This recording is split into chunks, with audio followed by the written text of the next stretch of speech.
Good evening, everybody, and welcome to the stream. I hope everyone is having a fantastic day. Hello. Good evening, Katie. Hello, good evening. I hope you're doing well. I am having a good day. Everything is good. Everything is fantastic. Everything is wonderful. And there is much rejoicing. And Wanderer, I hope you are having a good day and you have been resting well.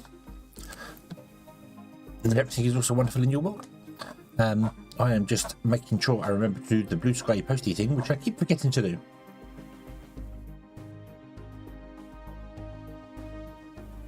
Doop, doop, doop. There we go. Okie dokie. Yeah. Thanks. Just what I always wanted, to become invisible right at the start of the stream. You really know how to set the tone. But yes, everything is going to be wonderful and fantastic. We're going to go to ICARIA.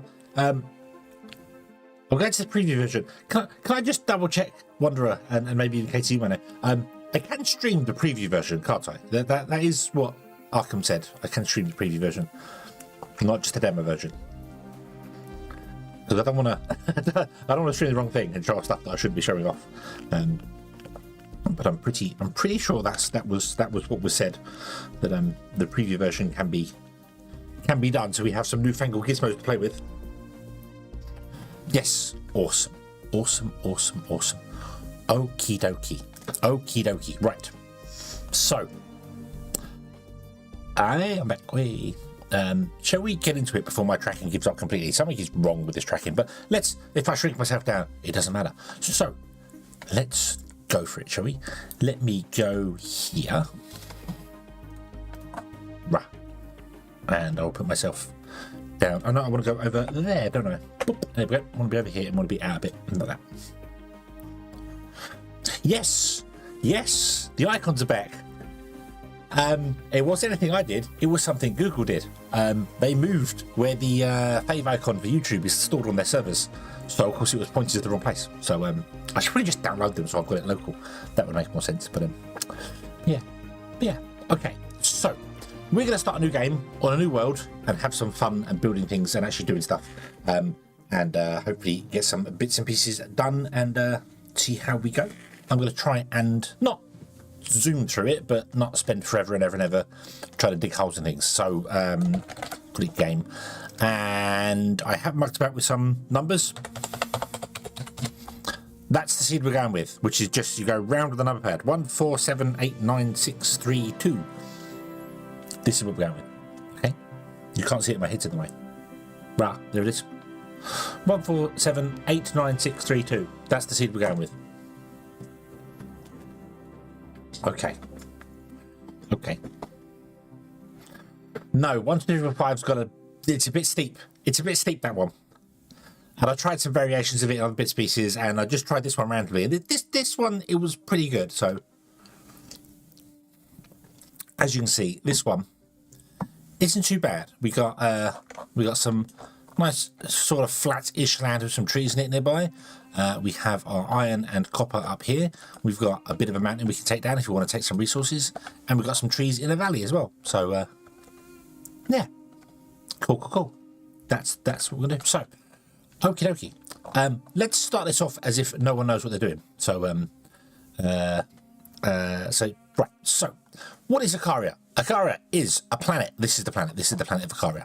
And the whole concept of the game is that we have come to ICARIA to try and colonize it for, I assume, mankind, although we're all robots, so I don't know. We have this lander here. The Project Daedalus, which is the ship, was a project you saw on the loading screen there. We had the big nuclear powered ship. And there were 3 of these on the ship. And we've lost contact with the other ones. We have one here. We have to go and find them. That's the idea. We don't know about that yet. We will get that mission later on. But we do know all of them landed. We're the only one that survived the landing. So, yeah. And we have drones. Lovely little flappy droney things here, which do all of our biddings for us. And you can control the drones manually, which is quite easy. You just click them and then just right click somewhere. So let's say we want to go and collect this bush here. So we right click and we will flappy over to there. We have commands right here that we can tell the drone to do things with. So we're over the top of a bush, and if we mouse over the bush, you see on the left hand side, it says this bush has a resource inside it of I know it's biomass. It doesn't tell me what it is, but it's got biomass in there. So we can take the biomass because we're on there. So we can take the biomass, and we've picked up the bush, which is awesome. We can then go over to any storage, and we can dump in there. So let's go back to our shuttle.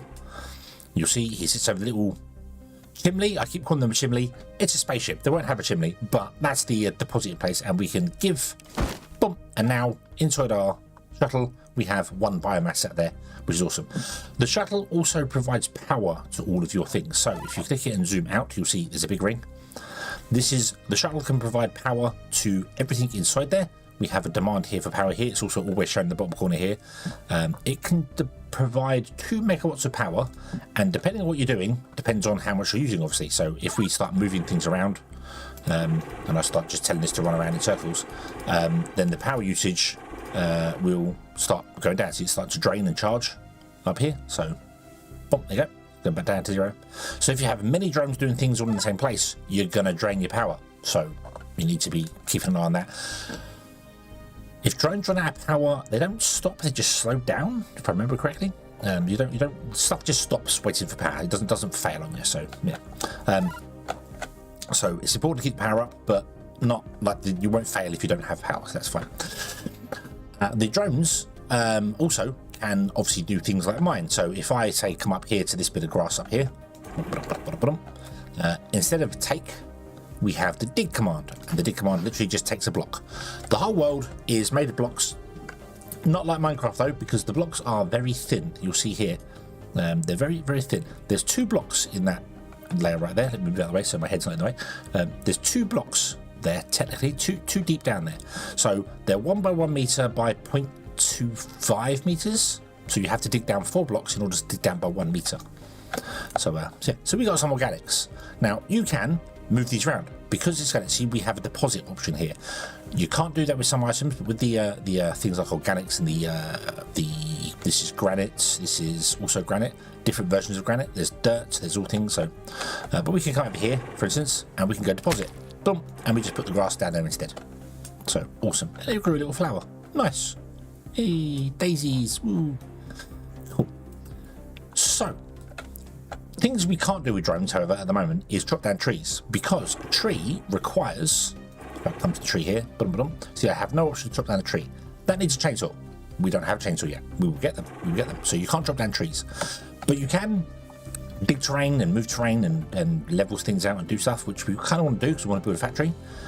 And I could do it manually, but that would be really, really slow. So we want to do things with automation because that's so much more fun. So much more fun. So let's do that. You can see down here, I'm in the way. Hold on, let me. You see down here, we have little tooltips down here. We have place beacon, build, and deconstruct. If you go to build, we have options on the right hand side there. I move myself back over out of the way. We have options to build. We have conveyor belts, conveyor bridges, T-junctions, a small storage, and a kiln, which I will repeatedly call a kiln. I will replace the N with an M because I do that all the time, so sorry about that. But and we have deconstruct buildings down here. So these obviously you can put down in the world, which is fine. Oh, the tree fell over. Bye, tree. But the problem is belts can't go downhill. We can't go downhill with a belt. It can only go level. So you really want to build your factory on a complete level area. So we need to level an area out, and that's where the beacons come in, because that's how you automate the world, hopefully. So let's say, for instance, we want to level out some terrain here and start putting a factory right here next to our base. So if I push E, bring up a beacon, and if we click and then drag, we can drag out a beacon up to a maximum of 15 by 15 meters, like so. And you see here, we have a beacon, 15 by 15 meters. You can click this and then right click to move it around. So you can move it wherever you want to move it to. So that's fine. I think we'll go here. This will be fine for the minute. Beacons define an area for your scripts to work inside of. Scripts can work outside of beacons, but it's easier if you do it inside beacons. So what I'm going to do is I'm going to come up here to the top right corner, and we can do things. We can name the beacon. We can change its team. I'm going to change it to team green because we're going to level the terrain. I want to put grass down, so green makes sense. We can choose a role for it. We have no roles because we haven't defined any yet. So let's create a new role. We can click in here and then click create new role, and I'm going to call this the flattened beacon. And I'll assign it a flattened beacon. There we go. Okay. You don't have to assign these roles to it, but this is going to be some advanced script I'm going to get to. So, but it's easier to see sort of things you're doing if you assign them roles and things rather than just have them all blank. It's just easier to assign. You know, you can see what's where and what's when quite easily. You can just see stuff there. Oh, don't right click randomly. That does random stuff. So, okay. So we want to have our drones. They want to go to the beacon, which is enough done. I can right click on the beacon, and if you right click on the beacon itself, they will go to a random point inside the beacon. See, every time I'm right clicking, a random point there, or we go to a manual point. But we want to have the drone go to the beacon. We want to find out if the terrain is higher than, let's say, our lander. We'll choose the height of our lander, which is, if I mouse here, you'll see just here under 28.5 meters above sea level. That'll be our ground level. So if it's above the ground level, we want to pick up the tile, and we want to put it. I'm going to put it in the lander from. Actually, no. Let's not put it in the lander.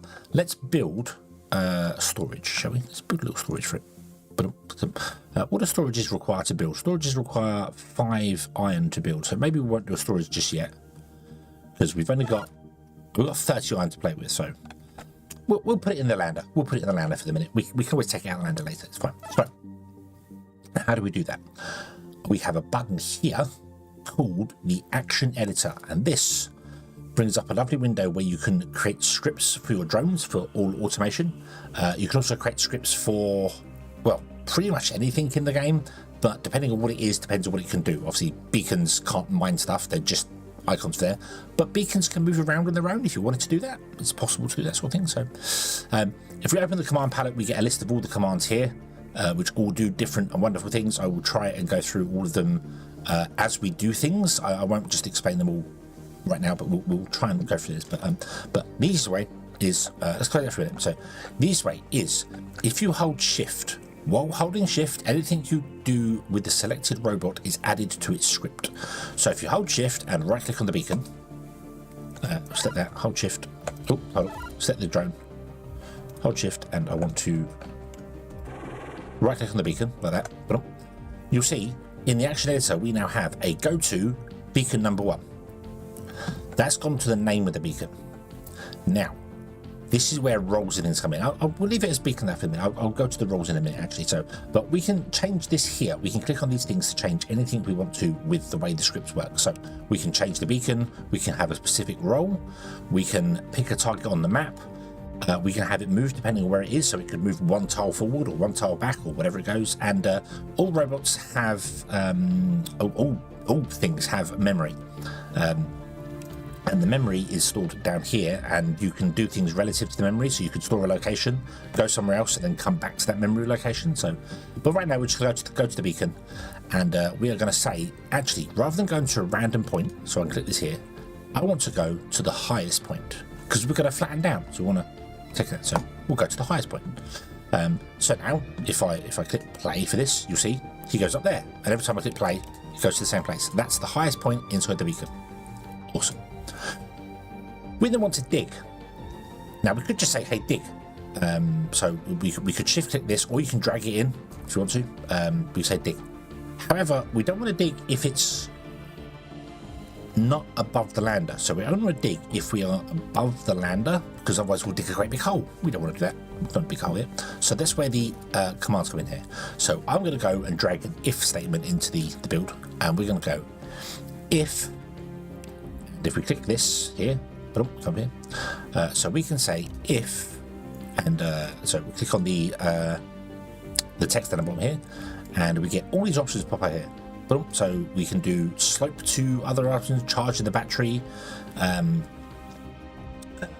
energy in my battery, that sort of thing. We can look at all two things here. So we want to go if my distance below other.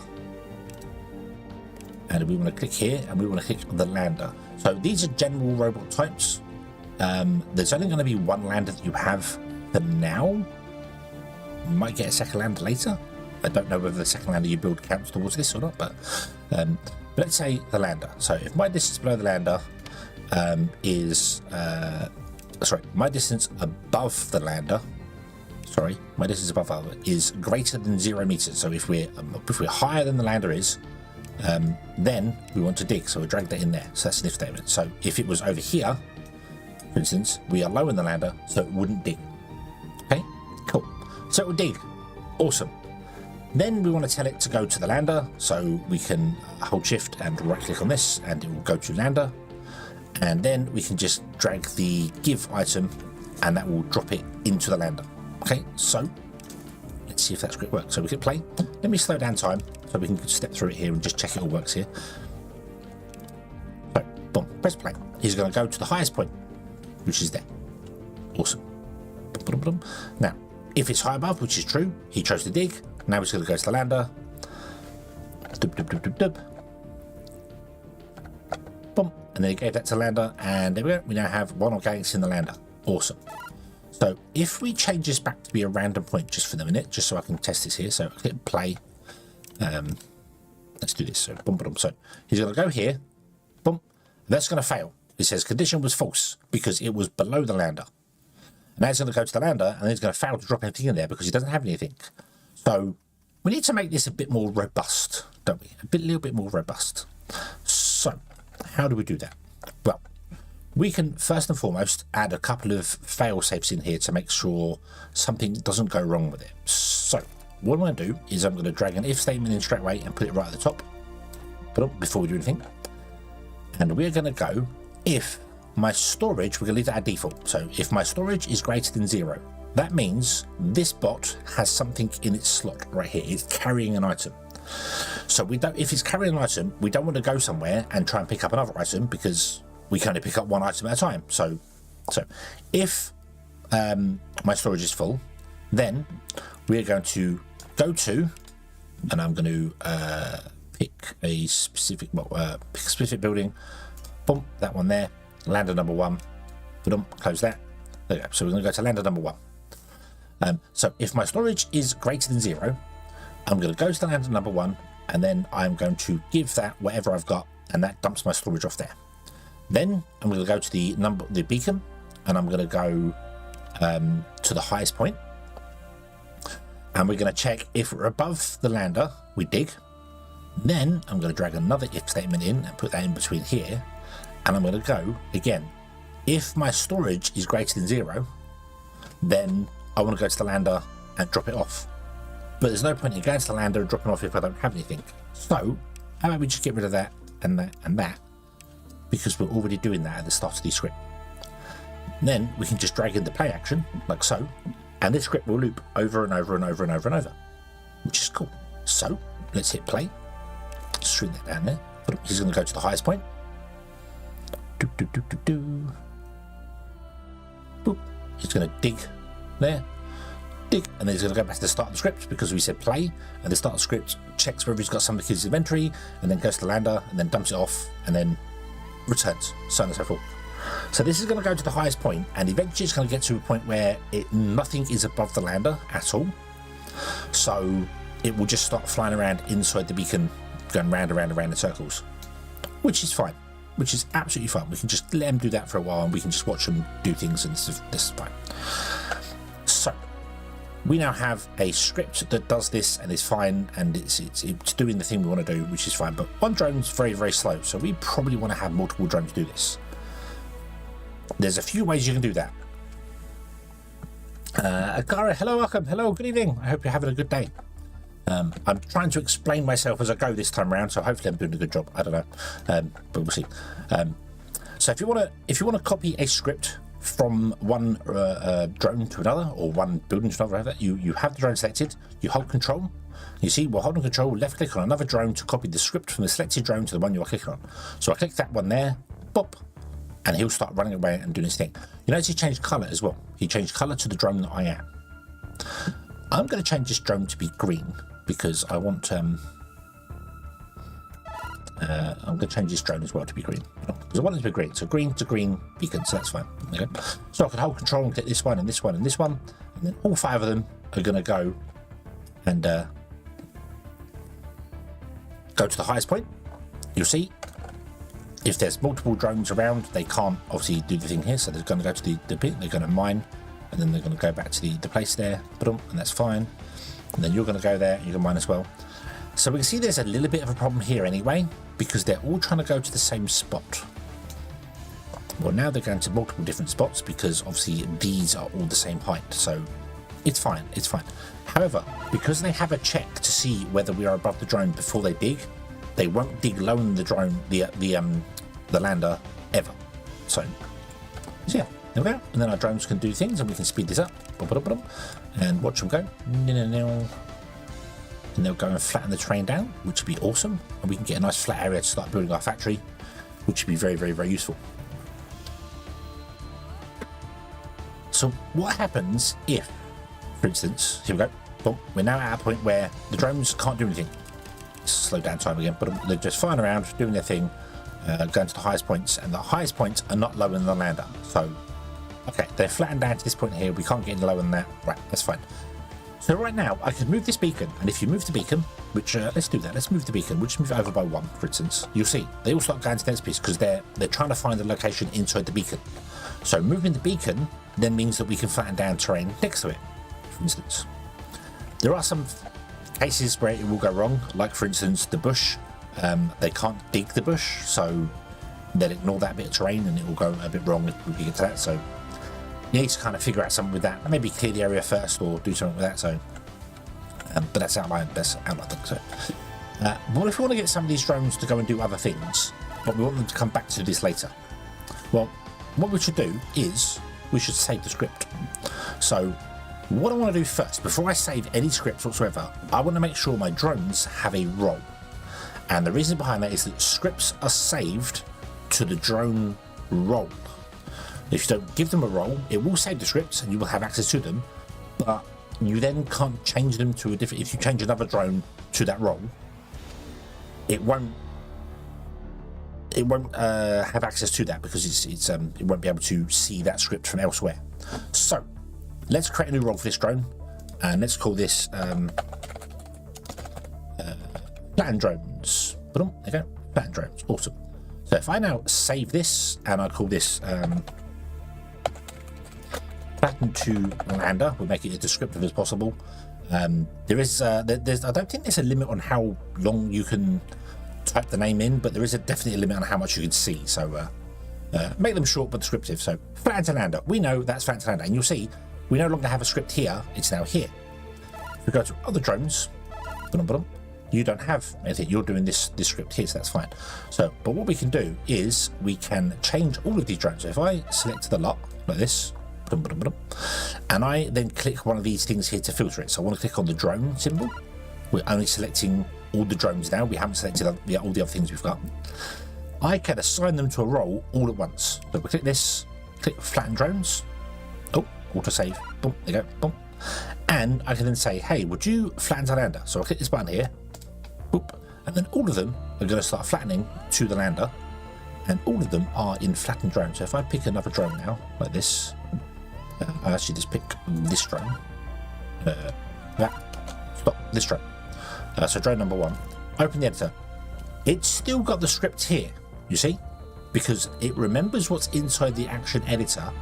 When you change a role or do whatever, anything inside here is kind of saved in here, so you don't lose the script, it's still available to you, but it's now doing the script here. We know this is a copy of this one here, and if we want to edit this script, which is what they're doing, all of them are doing, we can click the edit action one, and we go overwrite the code. Yes, it's the same code, there you go, boom, and now it's doing, you see the icons here, so it's moving around, and that's going to move again and so on and so forth. So if you edit a script that multiple drones are currently working on and then save it, all the drones will update the script in one go. So you don't have to update every single drone, you just have to update the script in one single place, which is fantastic. This is why roles are brilliant and really, really good for this sort of thing. So you have that there. So we can clear this action out and you see the drone stops. But if we then click this here, just this button, boom, he'll stop going and working again. So all our drones are doing this here, which is fine and fantastic. However, we now need to fill in this area here because we're a bit low on the terrain, so we need to fill it in. We don't really have the resources to fill this in yet, We've got some dirt and some organics. We could probably fill in a little bit of it, but let's move our beacon over to, we'll just move over to about there. Oh, like that. Oh. And there you go. They'll start mining from there. Every time you move the beacon, I think if you move it over here and they start traveling somewhere and then you move the beacon somewhere else, they'll recorrect their position, so they won't go somewhere you haven't set before. So if I move the beacon to here, for instance, this drone is going to start flying to that point there. But then if I move the beacon back like this, he'll then go, actually, that's out of my territory now, so I'm going to move again. Oh, what did I do there?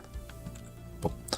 So yeah, so he's trying to get out of the territory, and it goes, oh, actually, that's outside. So if you accidentally move the beacon and then move it back, don't worry, your drones won't go and break something out of bounds. They're smart little drones. They're smart little drones. They know what they're doing, which is awesome.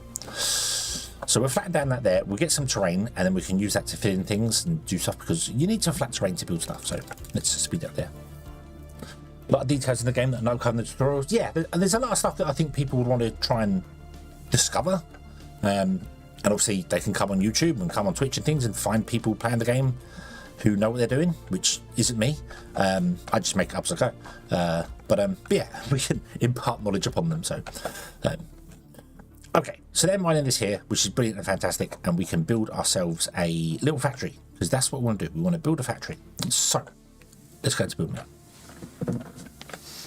These drones are definitely smarter than the average hedgehog. Absolutely, definitely smarter than the average hedgehog. Fortunately, I'm dumber than the average hedgehog, so it's all good. It's all good. Okay, so we have some iron inside here, which is fantastic. It means we can build some stuff, but we're going to have to get more. We need iron and copper to build everything. Fortunately, we have iron. This is iron ore here. You can kind of see iron ore. And this is copper here. Now, you can also get things out of the ground. Not as in, well, you can obviously mine these, which is what we want to do, but you'll see if I mouse over this here, on the side over here, the left hand side, it says what you can mill it down to. So granite, for instance, becomes sand. There, that's granite 2. If we come over here to this one is granite 5, it also becomes sand, and that becomes sand. Limestone becomes concrete, I think that is, or whatever. I don't know. I can't mouse over it to find out, but if I was to find mudstone becomes clay. See there, so that's going to be useful. There's mudstone there. I was looking for some hermitite, but I don't seem to see any. That's mudstone over there. There's hermitite there. Boom. Hermitite there becomes iron and sand when you mill it down. So you can process the resources of the world into other things, which would be quite useful, because we're going to do that. We're going to do that later. So, but right now we want to be mining some iron and then smelting some iron into iron ore, because we have iron, but we're going to get iron ore and then we just smelt it down. So let's just let them finish off taking out these bits here. There we go, that's all good. I will slow the game down a lot.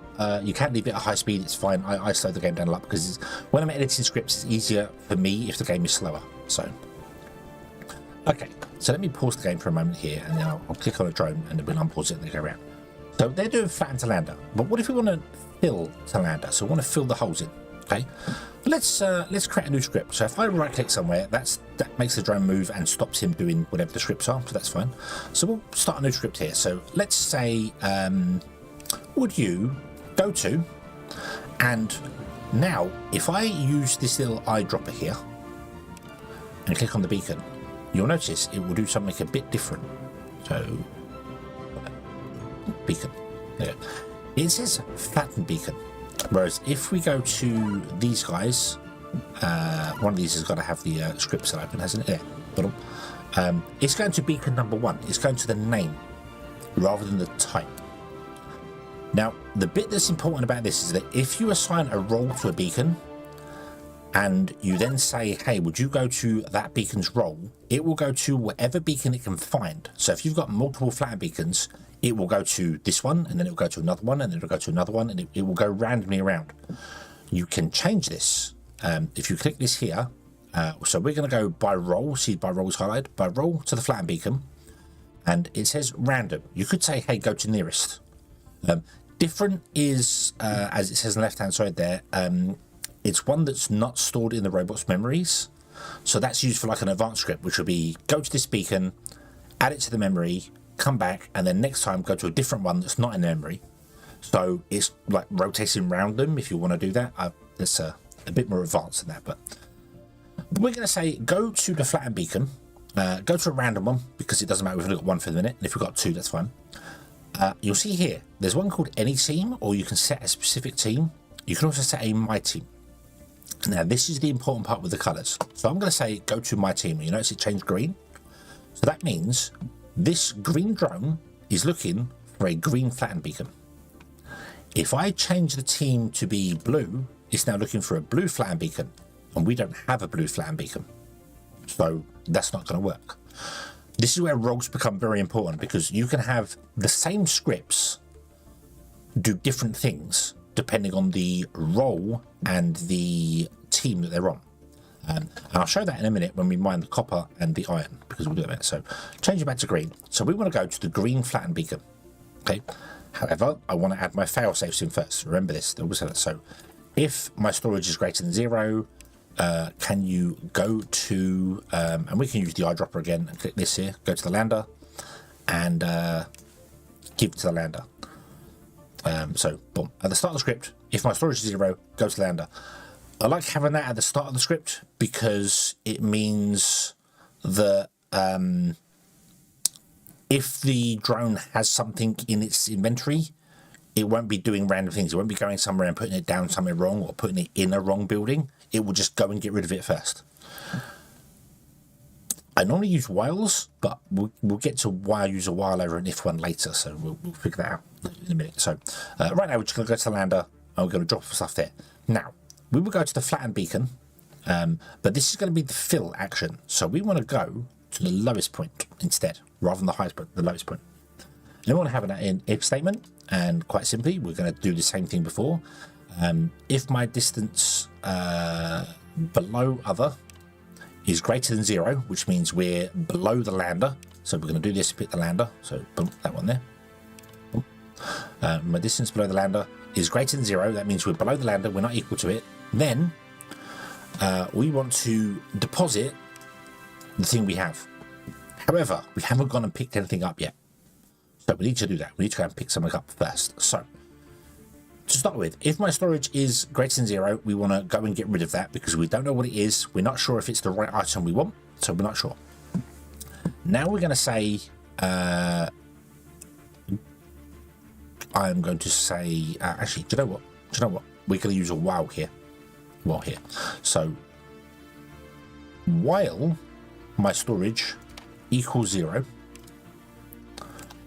go to the lander and take something from the lander.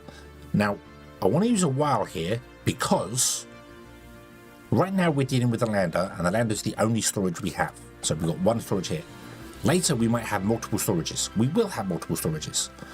And I will give them storages a role, and we can say, while we're at 0, go to the storage, but it can go to one storage, and then, oh, I can't find what I want in this storage, so it will go to a different storage, and a different storage, and a different storage. If you have an if statement, it will do it once, so it will do this once, and then it will just continue on because it thinks, oh, if is true, do the thing, move on. A while loop will basically mean if we haven't got anything in our inventory, keep finding something so we can pick it up. That's what we want to do. So if we say go to the lander, and we want to pick up something. So star means pick up anything, and it could pick up anything that's in the lander. We don't want that. We want to put in, I'm just going to say granite for the minute. We'll just grab the granite. The floor's going to look a bit weird. It's not dug down. Normally I dig down one more than this and then put a layer of organics or something in to make it look pretty, but we'll go with granite.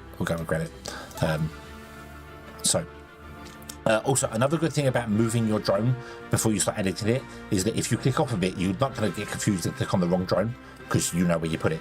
hopefully. You could also temporarily change his team to a different color, so you know, you can say that I'll be magenta, and then I know, oh, that's the drone I'm mucking about with. So, but the easiest way is probably just to tell it to like come over to the lander or something, so you know this is the drone I'm editing with. So if I cancel out of this and I go do something, when I come back, that's the drone I'm dealing with. So yeah. Okay, so go to the lander. Where was we? Sorry, got distracted. So go to the lander, and we want to pick up something. So you can tell it to pick up specific items or anything, and you can tell it to exclude items. So you can say, hey, would you pick up anything apart from these specific things, or you know, whitelist or blacklist? We want to pick up one thing. So I'm going to get rid of the star, which means everything. And I want to pick up one thing. And I'm going to say, would you pick up granite? Now, see, this has got a little star next to it in the corner. That means pick up any type of granite. Okay. And do you know what? For the minute, that's fine. We only have one type of granite in here. That's not a problem. But if we just look on the floor, you'll see this light stuff here is granite 2. See, it's got a little 2 in the corner. There. Ooh. And if we come over here to this one, this darker grey stuff is granite 3. This black stuff is granite 5. So there's multiple different versions of them. And the different versions of them normally mill down to different types of stuff. So depending on what's inside it. So like, for instance, with the hematite here, hematite 1 gives you 1 bit of iron and 9 bits of sand, whereas the hematite 3 gives you 3 bits of iron and 7 bits of sand. So the deeper the hematite, if you can find hematite 5, you'll get 5, which might be this purple stuff here.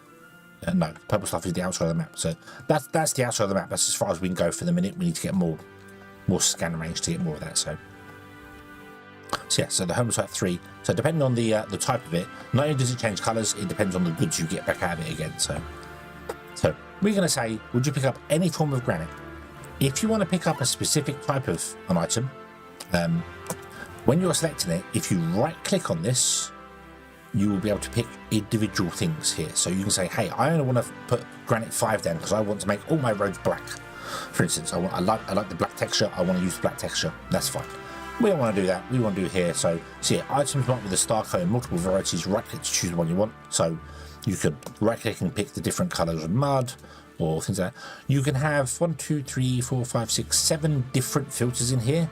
So you could say, hey, would you pick up like 5 different bits of granite, but don't pick up granite 5. I want to use that for elsewhere or something. For instance, you could do that. You could pick 1, 2, 3, 4 and just not have 5, and they will go and pick up 1, 2, 4, but not number 5. So you can do that. Or you just click granite and it will pick up any form of granite that happens to be in here, which means you might get a wonderful checkerboard style floor, but that's fine. That's fine. So okay, so we're going to go to the lander and we're going to pick this up, and that is fine. I'm going to put another while loop in here as well. So let's bring this up here. So while, where is the while? Here is the while. Put another while in here. So whilst our storage is greater than 0, we want to go to the flatten beacon, and if we're below 0, I want to do that. Now the reason I want to put a while loop in here and not just have the if loop is that if there isn't a while loop, it will go to the flatten beacon. It will go, if I'm below 0, then I will deposit the item. If I'm not below 0, then it will just move on and it will go back to the start of the script, and then it will go back to the lander and it will drop the thing off and then pick the thing up again and then loop round and round and round. The while loop basically means if there's something in my storage, I need to keep finding somewhere to place it and carry on and on until I find somewhere to put this item. And then when I found somewhere to put this item, drop it, and then we can drag the play action here and we go back to the start and away it goes. There is a loop action here as well, which you can basically have it loop forever. So you can encase the entire script inside a loop. And then here you can say until error. So that basically means it will go and do everything it can do until something goes wrong, then it will come out of it. We will use that later because that's actually useful. Using the errors is useful to break out of a loop. So yeah, so okay, so let's just test this script first. I prefer to test the script before actually doing anything. So let's play the game. So we're still there. Now, if I click play action down here, it doesn't play automatically because it knows it's got scripts here and a script in the action editor. So I can either go flatten to lander, which is the script that's saved up here, or I can go no name, and that is the script that we have in our editor. So hit no name, away we go. Boom. So he has gone to the lander, picked up some granite, gone to the lowest point, Go back to the okay, boom. So going to the lowest point, deposit stuff, pause. Has deposit things, that's fine. So that's going to check if I have anything in storage. I don't. So now I'm going to go to the lander. I'm going to pick up something. There. This is another reason I like putting the if storage is greater than 0 at the start of the script, because if I stop this drone at any point, or say we end up filling the area up, they're going to have items in them in their storage, just sat there doing nothing, and they've got nowhere to put them down. Excuse me. They've got nowhere to put them down because they're just going to be sailing around going, I've got nowhere to put this. I don't know what to do with it. If you then tell them to go somewhere else to do something, they will take that granite with them and possibly put it somewhere you don't want it. So having a little, if I have something in my storage, just get rid of it is a really good idea. Just it's a nice little fail-safe to have. So yeah. Okay, so this is working fine. Beautiful. Let's save this and let's call this fill to lander. Alright, there you go. And now we have filter lander and flatten lander. And if I click any of the other drones up here, so let's pause and click this drone here, we can get rid of that script that's in the action editor. That's the old script. See, he's doing flatten lander. We can simply click filter lander, and now he's going to go off and do the fill instead, which is fantastic. And we can multiple select loads of drones if we do this here, so we just do that. Again, you can assign the role and things, but if you have other stuff selected, it will assign multiple things to them. So click on one of these filters here. You can filter by color, so I can do that, team green. There you go. I can filter by the type, which means we've gone green and a filter type. And you can then filter by role. So you might have green drones that have flatten and I don't know, another role, build role or something. So so you can filter by that as well. So boom. So we're looking for green drones that are in the flattened drone one, and then I'm going to tell them all filter lander. So here they all go. They're going to go do the thing, put them, pick up from the lander, go there. You will notice they do end up getting a little bit like this one's trying to get here and can't do it because only one can pick up at a time. So you've got to kind of be careful of that. You can, if you have too many drones trying to get to a single point, they can block the area up. So you can imagine that the whole world's on a grid. So you've got one point here to pick up and the drones could surround it. So if you have 9 drones, it's potential that you could block up an entire area. So personally, I'd recommend you only have 8 drones assigned to a role at once just to stop that ever happening.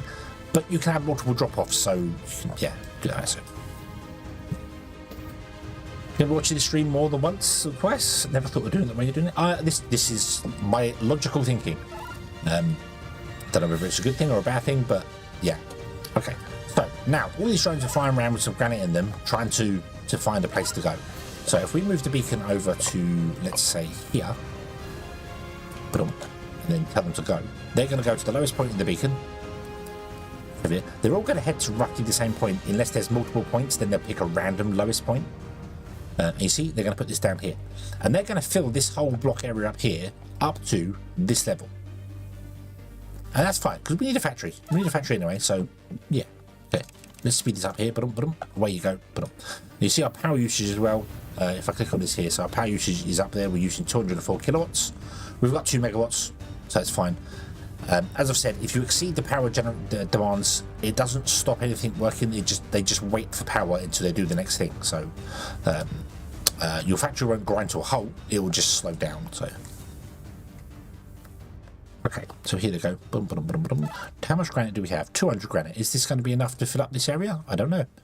Let's find out. Probably not. I don't know. But we can always have it flatten and do things. And we could have some drones on fill and some drones on flatten. So for instance, we could move this to be over here somewhere and have some fill and some flatten, and they will the fill ones will go to the blender and then start filling the areas low, and the flatten ones will take the high areas and drop it down.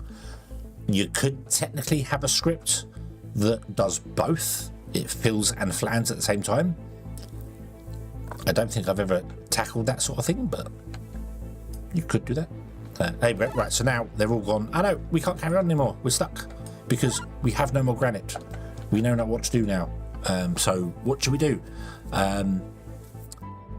I think I'm going to say would you grab some organics instead? So let's go here. Let's edit this script.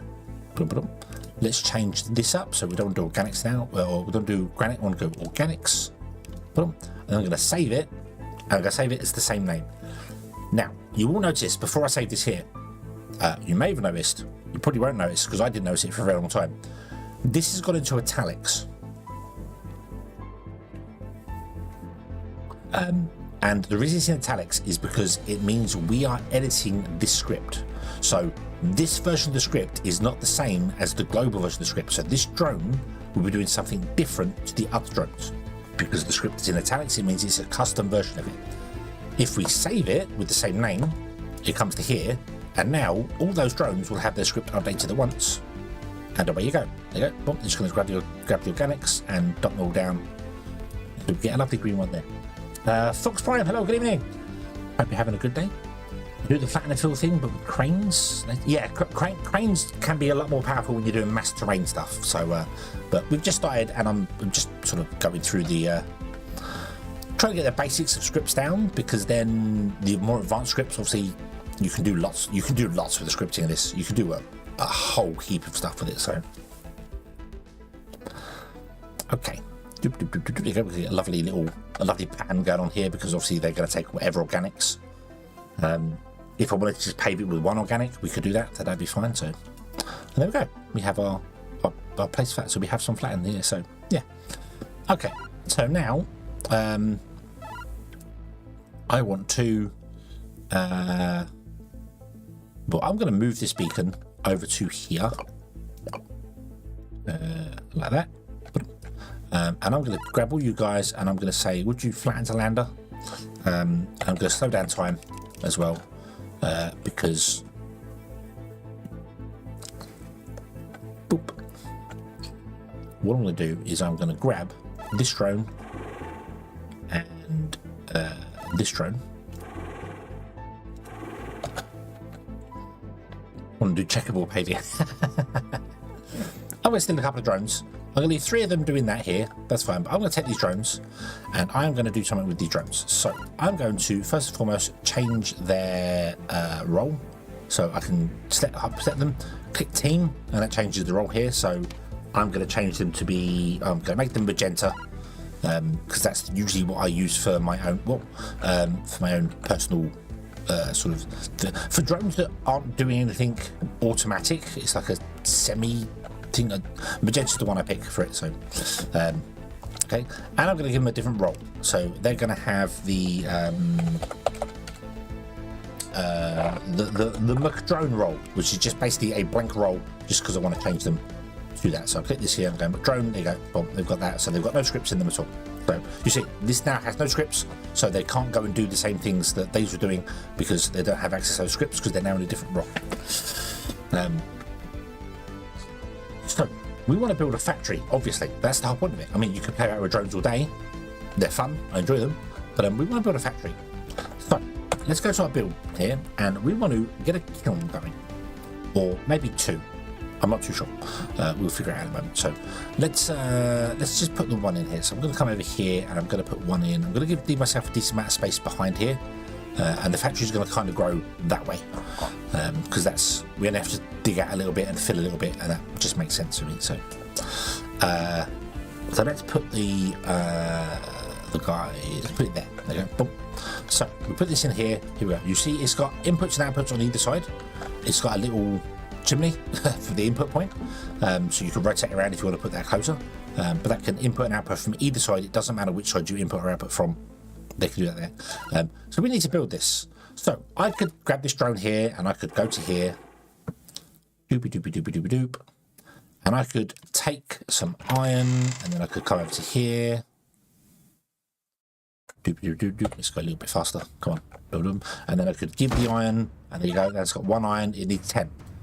Or I could automate that. I could say, hey, would you come here and then go back here, and it would automate it. Or I can click this button right here, which is assemble and dismantle, which basically means the drone will try and find anything in the world that you have set to assemble or disassemble, and it will do that. It will just go and find resources and put them in and come out again, and so on and so forth. So yeah.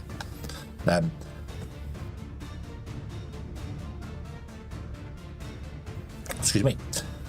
There is an option on storages, which we'll get to in a minute, which says drone disassembly items, except when a drone takes something apart, it has to obviously put the resources somewhere. So the lander by default lets you put inside here, so we'll put the stuff in the lander. Storages don't have that on by default, so if you have a specific storage where you want to dump your goods back in that you dismantled, you need to tick that on to accept it. So I got that. There are some other things in here I need to as well. You can assign roles to storages as well, which we will do, and we'll come to that in a moment once it's done here. I could have multiple drones doing this as well, building this thing, so that, I can click this on here and away we go. So you've both grabbed iron, you're going to come down here, you both do that, boom, there you go, buff.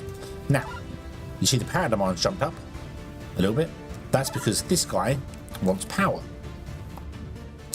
And every building has an internal battery, every drone, everything has an internal battery, and it charges over time from the main sources of power, which are your lander, and later on you get bioreactors. So this has to charge up here. For every recipe it wants to achieve, wants to do, it will use power. So it uses 5 megajoules of power, and this one uses 20.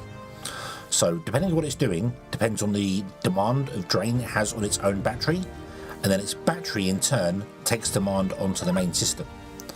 So just because you're exceeding your battery power right now doesn't mean you always will be, because it's just currently charging batteries. See here, we're using 1 megawatt, so we're using half our power usage right now doing this here, which is oh, that's a lot, that's an awful lot.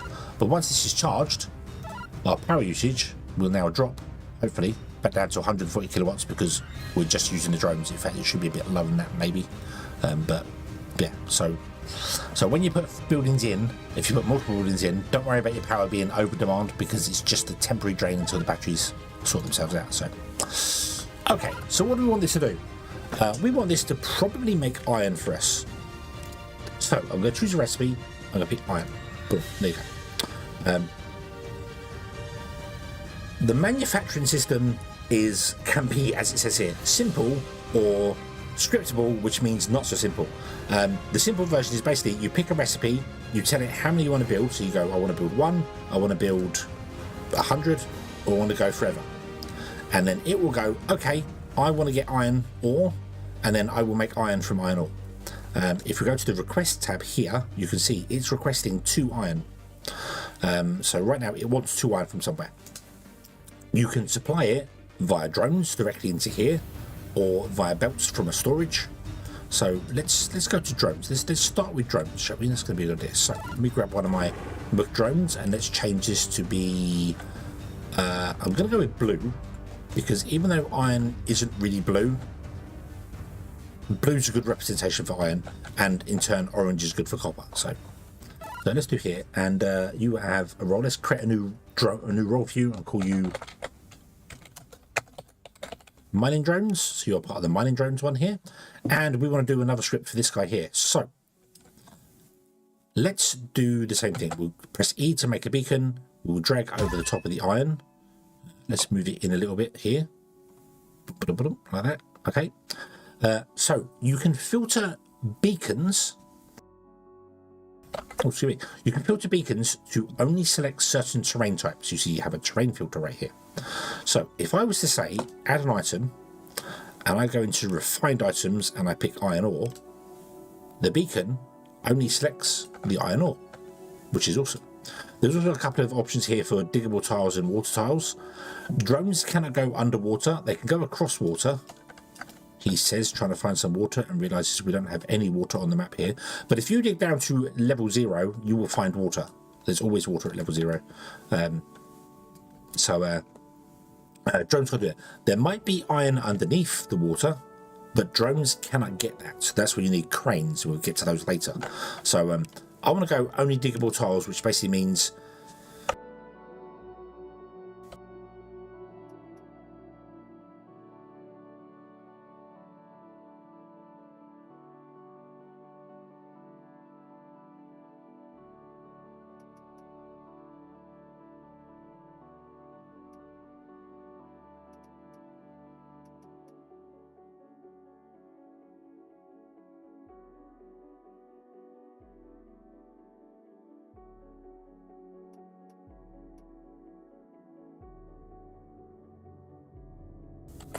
Oh, sorry, that was my bad. I coughed and I did not unmute myself afterwards, so sorry about that. Sorry about that. Right, where was I? Let's go back. Diggable tiles. Sorry, let me go back in time. Yeah, sorry, I mute myself to cough and then didn't unmute. Fantastic. So yes, yeah, iron can be underwater. I don't know if I'm going to repeat myself now, but yeah, iron can be underwater, but drones cannot dig underwater. So if you tick the only diggable tiles, it means that the beacon won't highlight any tiles underwater, so your drones won't try and come and get them and do things. So that's always good to tick here. The when empty option, this is where I think I was. You've got a couple of different options here. You've got fail, hide, and delete. Hide is the default. It basically means that when it's no longer got any tiles to go there, the beacon will still exist, so you can move it around, but drones will not be able to go to it via scripts. They just go, it doesn't exist. We don't know if it's there or not, so we'll just ignore it. It's fine. Fail means it will throw robots commands will fail. Yeah, so fail means that if a drone is trying to go to a location, it will trigger a fail, which, do you remember I was talking about the whole you've got a screw with that script. The loop can have an on fail, so this will trigger if it tries to go to a beacon that no longer exists, that fails its thing. So that could be useful, because then you could potentially tell the beacon, okay, so I failed, I need to send a signal to tell the beacon to do something else. So, but yeah, and delete basically means get rid of it once it's done.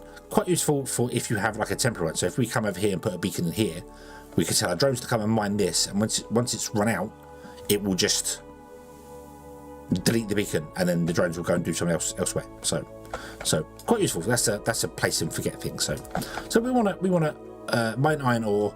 We want to only have diggable tiles, and you see it's only highlighting the iron ore, which is fantastic. I'm going to set this a role for a beacon, so I can choose a role. I don't do flatten beacon. I want to do mining beacon. I don't have to add the word beacon to them because we know they're beacons, but I do that anyway. And this is going to be set to blue. I am also going to do exactly the same over here for this one. So we're going to highlight over here like this. And you will notice straight away, this has the mining beacon. It's blue and it's set to filtered, and everything that we have set on the other one is here. That's because I had this highlighted. I had a beacon highlighted, and then I pushed E to build a second beacon. If you have one highlighted and push E to build a second beacon, it will copy all the beacon settings over, which is fantastic.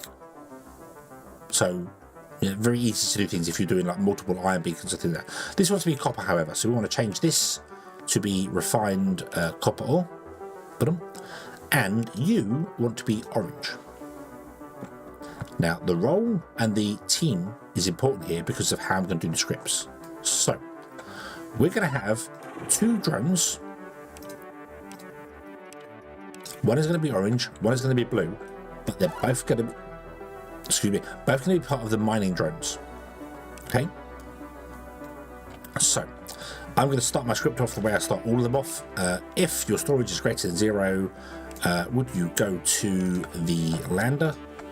And then would you give whatever you have just into the lander? That's basically my dumping ground. Just if something goes wrong or something happens, or if you've got something and you're not supposed to have it, just go and put it in the lander, out of the way, job done. Okie dokie. Now I'm going to add a while loop, and while my storage is equals to 0, which means my storage is now empty, I want to go to a mining beacon. Now you see this is all sort of faded away, so I can click through it. So I click the mining beacon here, but I'm going to edit this, and I'm going to go by role anywhere but my team. And this my team is the important part here. That means this blue drone is going to look for a blue beacon. So when we have a orange drone, it's going to look for an orange beacon, and it's just the same script all the time. Fantastic. So we're going to go to the mining beacon, and we are going to say, would you dig mining beacon? Then I'm going to put another while loop in here. And I'm going to go if my storage is greater than 0, or we could just also say if my storage is not equal to 0, which is the same thing. Storage will never get to minus, so yeah, but it's the same thing. So whilst my storage is not equal to 0, we want to go to, and I'm going to say, would you go to the kiln? Okay, this is our iron kiln. That's a really bad idea. Let's not do that. Instead, let's build ourselves a storage behind here. So I'm going to build a little storage here like this. And I need to tell my drone to do things. So I can still pick this drone, and I can click this assemble disassemble button here, and it doesn't affect the script that I'm editing. And then the drone will go off and do things. So they can go and do that, but it doesn't actually affect the script that you're editing, and it doesn't matter what role they're in. That's kind of a universal, would you build the thing for me, because you got no other way to build it. So yeah. Okay, so that's been built there. Awesome. So that has been built there. Fantastic. So and you see he actually went to here, picked up some iron, then realized that this was built, so he decided to drop the iron back off again in here, because this is accept disassembly items. So when you're telling it to build things, you don't have to worry about them having random stuff in them, but I still want to do the fail safe, so that's fine. So let's go to our small storage, and let's assign a role to this, and let's call this small storage. And let's change it to be blue, and you'll notice the roof on the building changes, which is quite cool. Let's also change you to be blue, because you're going to be our iron one. So blue means iron, so that's fine. Don't really need to give you a role. Could be useful if you want to have multiple scripts doing things. If you have many buildings doing things, you might build a massive factory, so you know, and then you can just have scripts on them, so that's fine. So there, so you are blue, you are small storage. That's awesome. I'll get to the reservations in a minute for things, but so we want to go to here. So if I now click this one here, you'll see it says small storage. It's picked the role, so it's going to try and find a small storage. Right now it's going to find any small storage. So again, if I go my team, you will try and find a blue small storage, and again, one script is going to do multiple different things. Fantastic. So we go to the storage, and then we're going to give you the item that we have, and then we're going to loop, and that's it. That's all we need to do.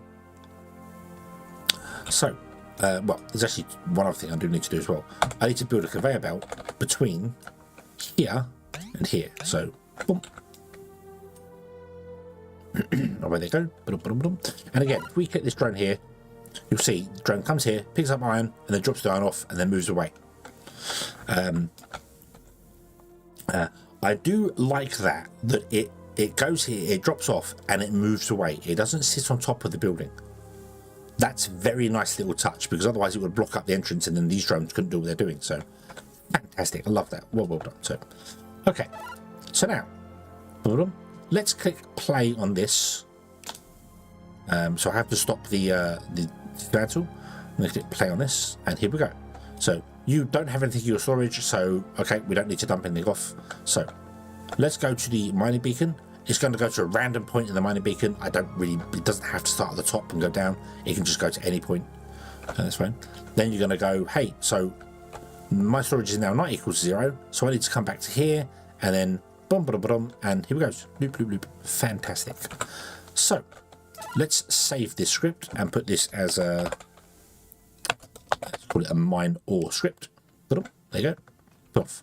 Now if I click this guy here and I click the mine ore button, he's going to go, okie dokie, I will go over to copper. Even though I'm doing the same thing, I'm the same drone, I'm a mining drone, but because I'm an orange mining drone, I'm going to go to the orange point. I'm going to mine the copper, and then I'm going to go, hey, I can't go anywhere. Because I can't go anywhere. Because I can't find a small storage that's orange. We know this is a small storage, but because it's blue, you can't go anywhere. However, because this is in a while loop, rather than an if loop, or just a directly go to, it doesn't just fail and then restart the script and then it's going to do weird things. He's just going to sit here for ages and ages and ages trying to find a storage. So you don't have to worry about it clogging up some other storage or doing anything wrong, because it has a while loop and it's doing things there. So yeah, so this is awesome. So boom. Okay, however, I stopped the script and then restarted the script, and because he's got copper ore inside him, yep, it's going to do that. So I'm actually going to stop that, and I'm going to say, would you deposit the copper ore there, and then would you start again? And here we go. Good morning. Boom, can't do anything. Don't know what to do. Help me. No. Cool. Okay, so we've grabbed some iron. We've come down here. We have managed to smelt one piece of iron from 2 iron ore. We've only got 1 drone doing anything right now, so it's a bit slow. So yeah, I tend to only make factories I need for now. Don't see the point in doing multi-factories yet. Yeah, I mean, I can imagine you will want to have that sort of thing. So, but yeah, it's gonna take a while to get there, I think. But okay, let's build a second kiln. Let's put this 1, 2, 3 away from there. Let's build a storage there, and let's build 2 conveyor belts in between there, like this. Fantastic. Now, I need to grab a random drone. So I'm going to grab you, and I'm going to say, hey, would you stop doing what you're doing, and would you please assemble, disassemble? So can you build these things here? Fantastic, thank you very much. I think he's going to go to random places. They might finish the... Nope, he's going to go to random places. Okay. That's okay. How much iron do we have? We have 10 iron. So this is going to be 5. This is going to be 10. And these are going to be 2. 1 each. So we do not have enough iron to actually build these items. Okay, we're going to run out of iron in here. I don't think they can grab from these storages directly. They might be able to. I'm not sure. We'll find out in a moment on that, I think. To speed up some time and see what's going to happen here. Yes. Yes, it can. Awesome. So it did pick up from this storage here. So you can pick up from building storages. So if this has iron or iron in it, they can pick up iron to make iron in here. So cool. Wasn't sure on that. Nice to know. Nice to know. Okay. So we're going to do the same here. We're going to go to this guy. We're going to set the role to be small storage. We're going to set the color to be orange. We're going to set you to be orange. Doesn't need to be. Yeah. So they go to the nearest building. Okay, but so they can take out basically any storage then. That's quite useful. So yeah, and you'll see now. Look, this is this drone is moving now because he's found a storage. He's going. Fantastic. However, this is not running. The reason because we haven't set a recipe. So let's set a recipe to our copper ore. We want to run forever, and you'll see the stuff go down the belts, and everything is awesome and fantastic and wonderful. So how does it know to go down the belt when it has a recipe, but doesn't go down the belt when it doesn't have a recipe? Belts in this game are smart. They are incredibly well programmed, and I would like to uncover their secrets for my own personal usage. But basically, they all work on a request system. That's what this is here. So this is manufacturing copper, which requires 5 copper ore. This is requesting 5 copper ore. And basically, that calls down whatever belt is connected to it to the previous storage and goes, hey, can you get me 5 copper ore? And you'll see this one is requesting 8 copper ore because it knows a building upstream wants copper ore and its current count by default is set to 8. You can change this. You can put it up to 150. You can put it down to 5. You can do whatever you want to do with it. Maximum is 1,000 because these can store 1,000 items in here. And what this basically does is the whole belt system in this game is a series of lead-on requests. So a building wants something, so it goes, I would like copper ore. It sends a signal down the belt, and then whatever building is before it, provided it's a storage building, it won't actually run through other buildings themselves, even though you can manually set that up, but by default it doesn't do that. So this storage building goes, hey, you've requested copper ore. I don't care about how much you've requested. I know you want copper ore, so I'm going to request for you copper ore, and the count will be whatever my number is. So I've set that to 500. This one set to 8. See, it's set to iron ore here. And then this will send a signal down all the belts connected to it to other storages, and then go, hey, I want copper ore. Do you have copper ore? And it goes, well, no, I don't have copper ore, but I'll get some for you. So the next storage will request copper ore, and then it goes down and down, down, and you can have a big long chain of belts and go at the end of it, I want copper ore, and then these will go, okay, blah, blah, blah, all the way down to wherever your main storage is, and it will get copper ore. Each point is a little buffer. So it buffers whatever amount of items you put into it. You set this count here. As I said, by default, it's set to 8 for these small storages. They can store 1,000 goods, which is pretty good. Pretty good. You can definitely fill them up. You can definitely fill them up. The T-junctions also work the same way. They work like a storage, but they have no way to manually put stuff inside them. They are purely just for a belt T-junction. They do that. There's no cross-junction because that's what a small storage is. However, let me build a T-junction, because even when you build and destroy an item, you get something back on it. So this only stores 50. So if I have 8 items in here, and I go, I want copper, I want iron, I then want copper plates, and I want iron, like actual iron ingots, and I want concrete, and very quickly you end up breaking the 50 limit. So be aware of that. You can clog up your belt systems if they are requesting something far too far away, because each and every item will store an amount. So this will store 500 copper ore. This one will store 8. If these were connected together, this would be requesting 8 copper ore. So this will store 8. So if you hit the 500, the 1,000 limit, it then can't request any more items.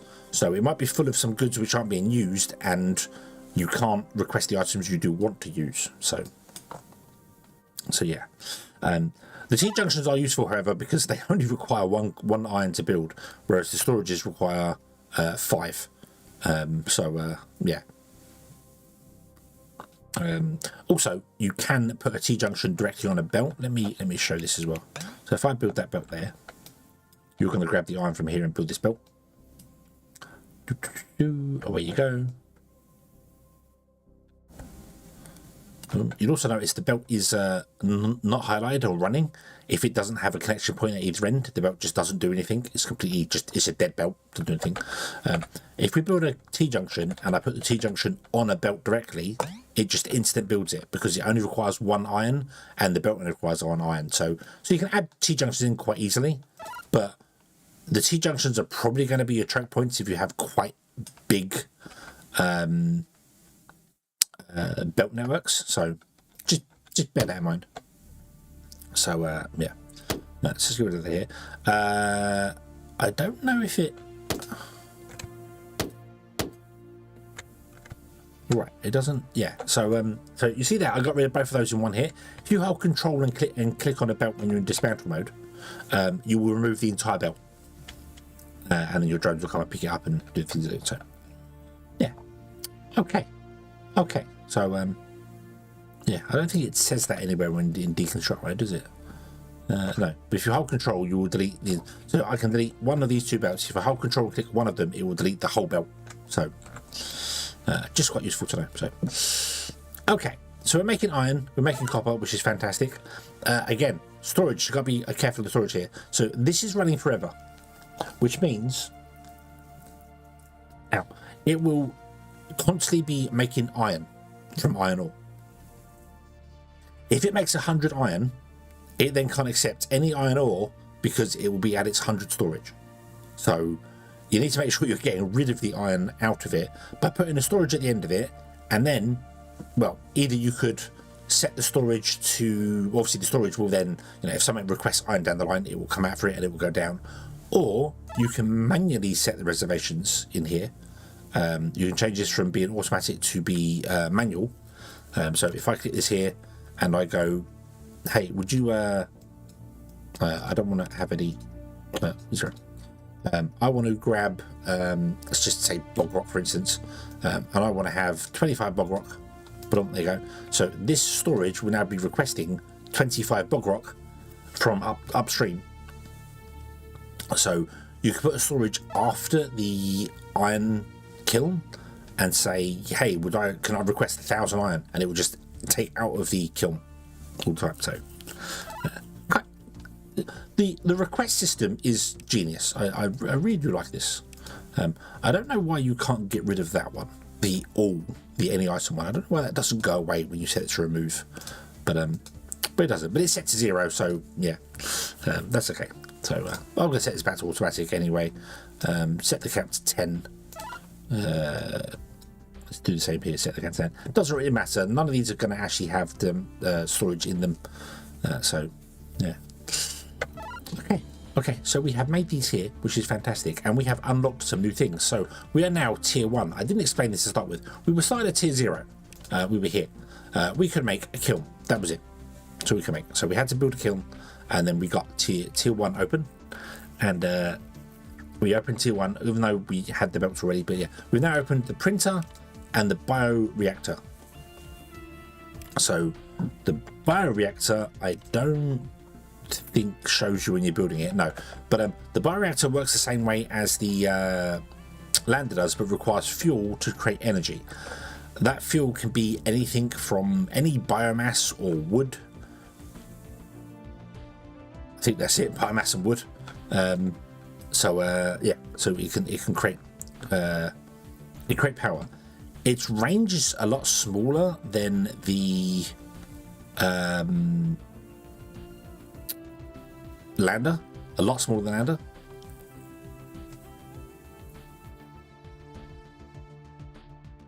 The tile's always there because it's not in the item picker, so if you delete it you couldn't get it back. Oh, okay, fair enough.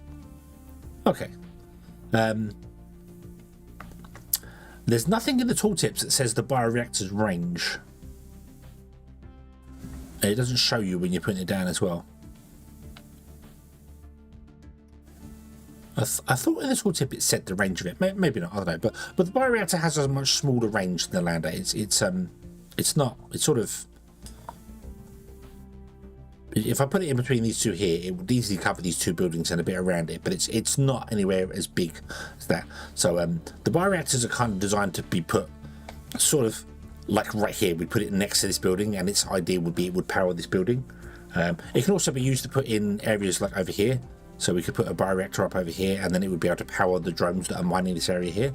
Drones don't instantly run out of power when they leave the area. They have a battery, so you know, so they have their own battery. So if they ever run out of battery, then that causes a problem. You can have things in your scripts to check the battery level if you know they're going to go away from the area. So you could say, hey, if my battery is less than 50%, maybe I should go to the lander and get some power. And then when it's above 50%, I'll go and do something. Yeah.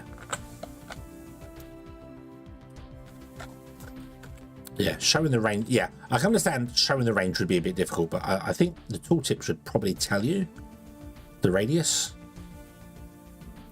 It's a smaller scale of the industrial scale bioreactors, sufficient for a bootstrap growing factory. Does that mean we could potentially get bigger bioreactors later? Nuclear reactors. Give me nuclear power that can explode. Yes, yes, exploding nuclear power. That's what we want. Everyone's favourite glow. So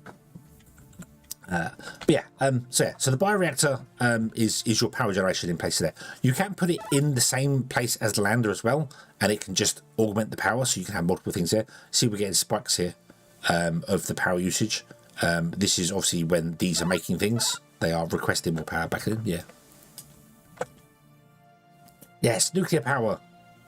We want it. We want nuclear power, and even something better like fusion, and have it so it can blow up and create big craters. That'd be cool. That'd be very, very cool. I would enjoy that. I'd make them go boom on purpose. But yeah. So sorry. So we have the bioreactor, and we have a printer. I don't know why I went to go there. A printer, which is used to make, well, for the motors. It's a bigger liquid fuel reactor. Oh, very nice. Whoa. Whoa. You should do the fancy. What's the thorium? Thorium is the big future thing. Is it? Thorium reactors are going to be the future, and they're going to be the future about 30 years ago.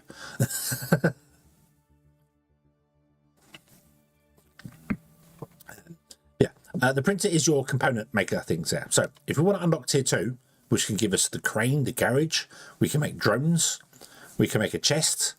I don't think I've ever used the chest, so I should probably use the chest at some point. We can make the levelers, the reactors. I completely forgot about levelers. I'm sorry. We'll have to do that.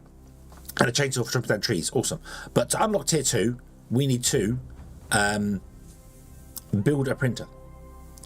Okay.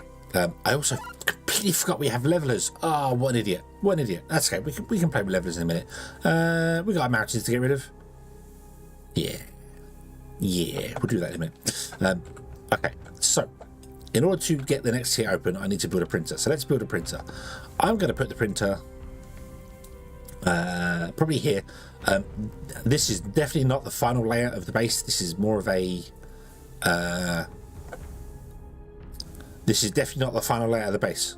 There is nothing more temporary than nothing more permanent than a temporary base. So yeah. So okay, so boom, here the printer's going to go in. Awesome. Printer needs iron and copper. We've got some copper in here. There's one there. Awesome. So we'll get some that going there. Let's speed up time here. Our resources are quite slow now because we have one drone doing things. To make iron, you need 2 iron, so the drone has to do 2 trips. To make copper, it needs 5, so it has to do 5 trips. So we want to probably get a few more drones going and doing things, don't we? So we'll do that in a minute. So okay. So we have a printer.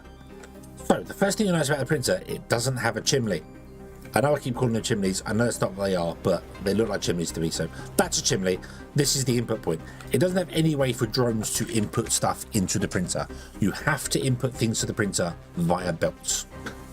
Okay, but it's the same as a kiln. You pick a recipe and you say, hey, what do I do? So I want to make electromotors, I want to make truss, or I want to make levelers, which is interesting because I thought levelers was the next tier. Oh no, we have unlocked the next tier. We're now tier 2, so we have unlocked the levelers. So okay, so let's have this making electric motors.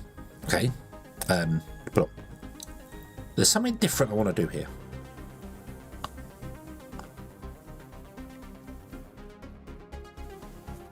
The original game concept was the lander is fusion powered, would run out of fuel. Refueling the lander would be a late game thing. Ah, okay.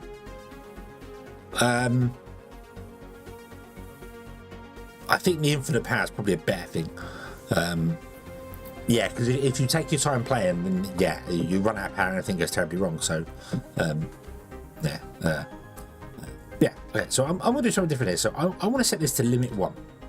Now, what that means is, as it says on the left-hand side, limits to 1 stored product. Crafting only begins if there are no products items in the storage. So, if our storage does not have any electric motors, it will make 1, and it will constantly have 1 in stock, which is good because that means if we want to request some down the line, we could have this just make 1 at a time and send them down the line, and we're not going to use up all of our copper plates doing so, which is awesome.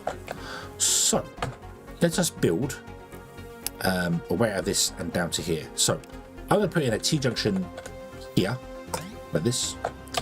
I'm going to put in the conveyor belt. You can just drag conveyor belts to do that. And I'm going to do that. Okay. Awesome. So we are doing this here. So that's connected to here, but nothing's coming out of these 2 because this is requesting nothing. Nothing, because the printer's not connected right yet.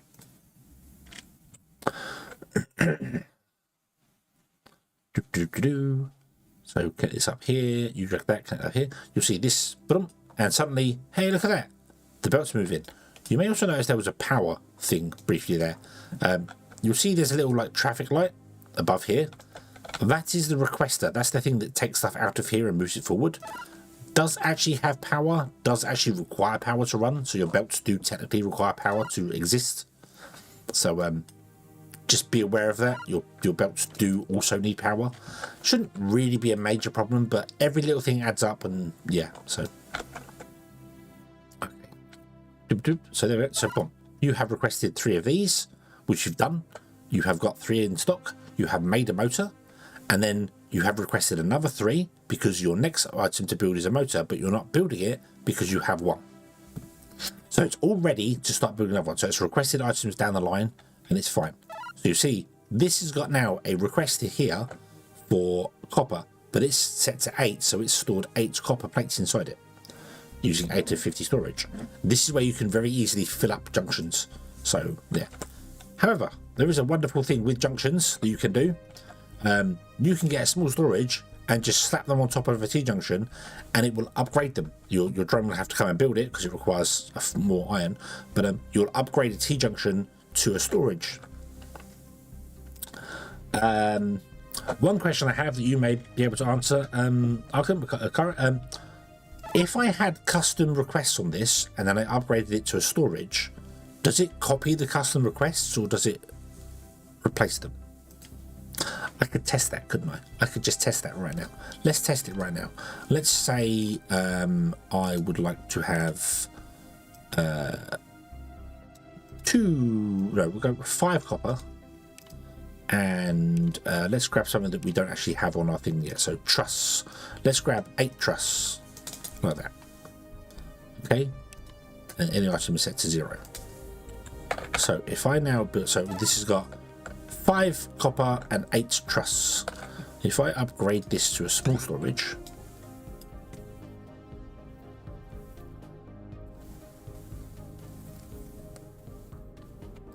and I click this, it does not. It resets it back to automatic. Okay. Okay.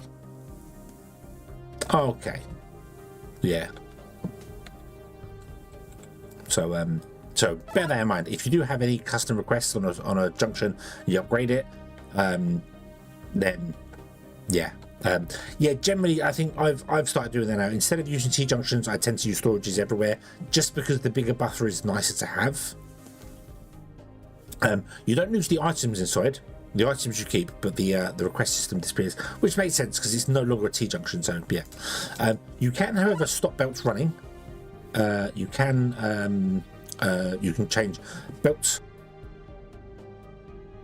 Oh, excuse me. Belts also can have scripts and things on them, which is you can get very, very fancy with your scriptable factory. But right now it's set to request things. You can set it to any item, which basically means it will just take anything out of here that it can grab and send it down the line, which includes the iron ore as well. It will take a lot of it, and boom, there you go. Although this has a reservation system on it, the factory has a reservation system. It's requesting 2, and it is reserving the requested items, which means a belt will not output those, even if the belt is set to any item. So, yeah. So you can do that there. You see the belt is trying to request copper plates because this wants copper plates. So it's propagating up here to this storage and then up to this one. So you can make them filterable. You can set your own filters to them. You can do what you want to do with the belts. That's fine. There is also a button down here where you can reverse the roles on them.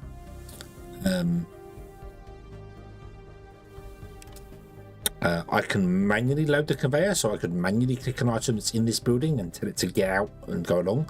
Could be used if something random ends up in the building, which I've had before. I've accidentally managed to put grass inside one of the buildings. I don't know how I did it, but it would just send it down the line to get rid of it, so that's fine. But yeah, you can do things. You can do all sorts of stuff. You can set them as roles, and basically, their conveyor belts are treated the same as any other building.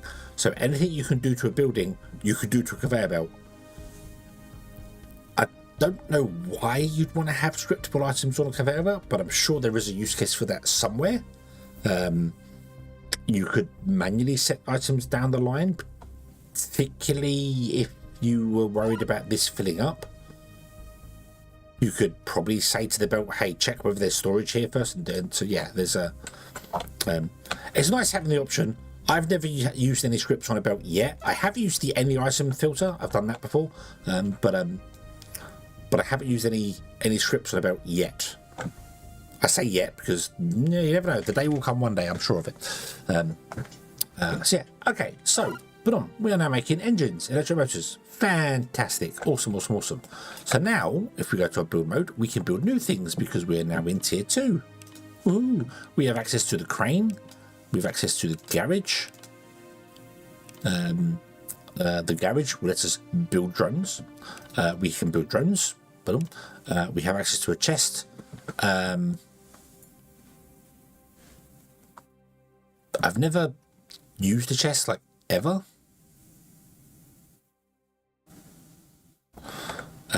Place it on the ground and you can put stuff in it. Amazingly, it can hold chests, among other things. A chest within a chest. Chestception. I've never done that. I've also never used a portable bioreactor, I don't know. Yeah, I don't know about that. That has a charging range of 20, so it does tell you in this tooltip here. So it's 100% efficient, has a range of 20. The portable reactor is 25% at a charging range. It's also the same range as a bioreactor. It's just not very efficient. So yeah, and then we have a chainsaw, which obviously you can chop down, and we have a crafting recipe for the chainsaw. It shows the whole thing. So copper ore comes in, becomes copper plates. Copper plates become engines, portable electric motor becomes chainsaw. Same for this guy here, but for some reason it's got a different pattern thing, but yeah. So, we want to build a garage because we want to get some more drones because this is going very, very, very slowly at the moment. We really want to speed up the world, so... Ember, hello, welcome back. Welcome back. So, let's go to the garage. Let's put a garage in.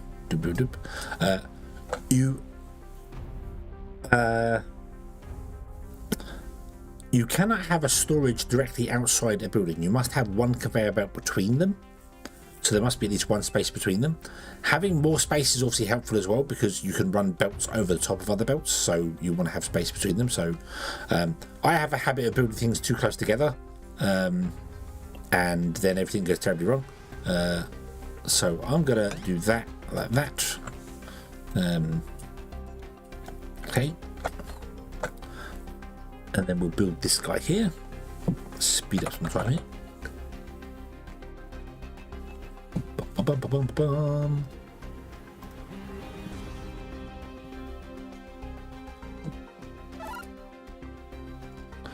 Requires things. Okay. So now we can't actually build this because we need electric motors. Oh no. How are we going to get electric motors? Well, they're building here, but we can't take out of the printer because it has no access port for us. So let us build a small storage here.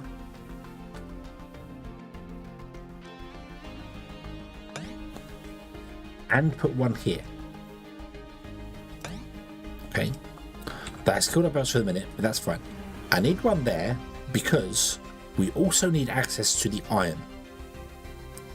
So the iron has to come up through this storage, through this storage, through this storage, to the garage.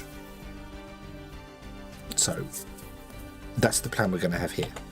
So let's put in a belt facing that way. And then we're going to have a belt run into there. And then we're going to have a belt come out of here to there. Good times for running belts next to open ports. Oh yes, yeah. Also, that's also popped up just there. You'll notice the belt is red. It's yellow there, means I can build it. It's red there. I can't build that. You cannot plug a belt into a belt. It must be plugged into some form of storage or into some form of T-junction or building or something. So you can't just run belts into belts. There is a overhang which you can do like this, and you'll see. It goes over the top of the belts. So that's how you get belts over other belts. There. If you try and run a thing past the storage, you'll notice it tries to actually connect it to the storage. So that's why you need to make sure there's spaces between things. You can't run belts directly past other storages. If I try and do that, you see it connects no matter what happens here. So it does weird things here. So you can't do that. You can't have two belts parallel to each other with the storage in mind. It doesn't sort of let you pass it there, because belts are always trying to connect to something because they always want to be a thing. You see here, this is not a thing because it just doesn't know what it's doing here. It's I'm stuck. I can't do anything. Help me, help me, help me. So yeah. So we need to have 5 electric motors here. And we can only get that from the printer, but we're not going to output from the printer because this storage isn't requesting anything. There's nothing in here. So we could set this quest to be manual or leave it as automatic. I think I'm going to leave it as automatic. Just lower it to 5. Let's drop this down to 5 as well. Drop all of them down to 5, just there. So, but you'll notice here, so we have 5 copper plates stored in here. Well, 8 now. And this one also has 5. So this has already got a buffer behind it of not just the 3 it's after, but it's got 8 in here and 8 in here. So keep that in mind as well when you are looking and being like, oh, I haven't got that many copper plates. You might have loads in the buffers in between things, so keep that in mind. It's a little bit deceiving to see that there's no way to see how many copper plates you actually got on hand, but yeah, there'll be lots in your storages halfway around doing things. So what I want to do is I want to bring out the electromotors here. So I could change this belt to just be any item, and you'll see the engine came out, sits in here. But the drones will come along, pick the engine up, and go into here. You are going to start building the next engine because you are limited to 1. You are always set to limit to 1, which is fine. And every time you finish, the belt's just going to grab it, bring it to the storage, and then the guy's going to grab it and bring it to here. So this is kind of a temporary little way to get out of stuff out of the printer so that you can use it. You just set the belt to go any item.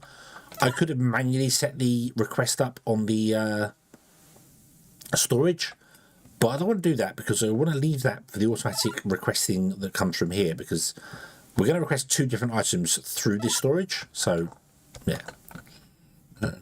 Okay, so boom, there you go. Now that's done there. I'm going to change this back to being requested only, and we've got 1 in here, but that's okay. So we now have a garage. Ooh.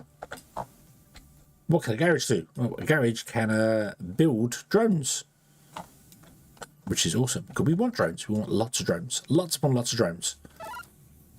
This is the first building I think I ever used the script on, actual building-wise. So, yeah, you can set scriptable things here. You can do things here. There's you can also obviously have this set to limit 1, so you could say, hey, would you make me a drone?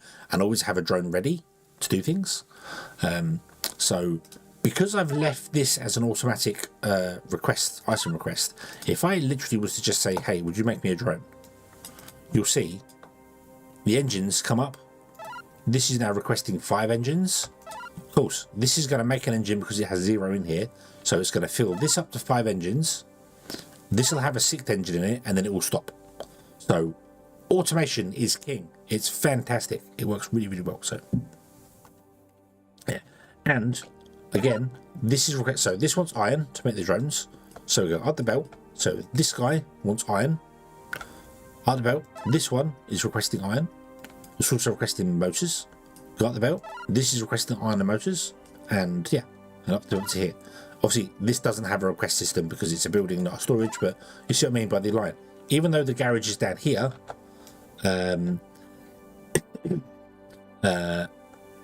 it's requesting all the way up the chain to here, and would go even further if we had more requests going on there. So if any electric motors happen to end up in a storage anywhere else on your grid, it would eventually your belt systems, right? It would eventually work its way down to where it needs to be. So yeah, chests are very old in the game because most of the games that you drop things on the ground. Yeah, that's true. I've had a few times where I picked up something like a log or something, for instance. It's like just put it down somewhere. Put the log down.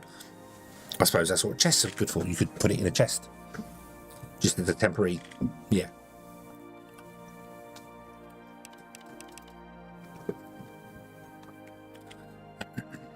Okay. I do hope I'm explaining things okay for everybody, and I'm not getting too confusing with stuff. It's kind of difficult to go back to sort of the start of a game and explain the learning process you've gone once you've learnt it already. So you go back and just be like, oh, you do this, you do this, you do this, and someone's like, how do I do that? I missed that bit. So I'm trying to explain every single little thing if I can, and obviously I'm missing little bits and pieces here and there, but yeah. That's okay. That's okay. So we have made a drone. We have made a drone. Awesome. We have a drone. Drone is sat inside this garage here. So we can send the drone off into the world and do things.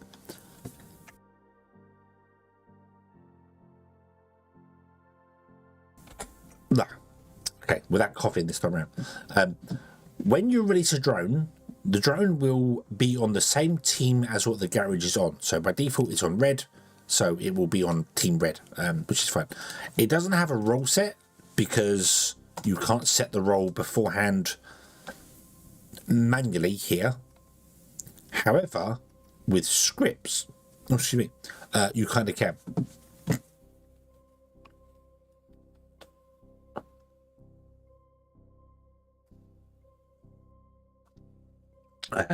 Doing amazing. Oh, thank you very much. I'm hoping I'm hoping it's making sense. That's the thing. I just don't want to miss out something important and then be like, hey, you do this, and it was like, how do you do that bit? So the curse of having future knowledge. There was a time where if you drop something on the ground, it would automatically create a chest.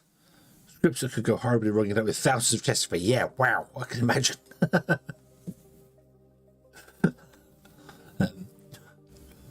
Why are there chests everywhere? Oh no, I've got a script wrong. Yeah, okay, so yes, we so we have a robot here, so I can release this robot, boom, or the drone, boom, there he is. He just pops out, boom, and you'll start building the next one.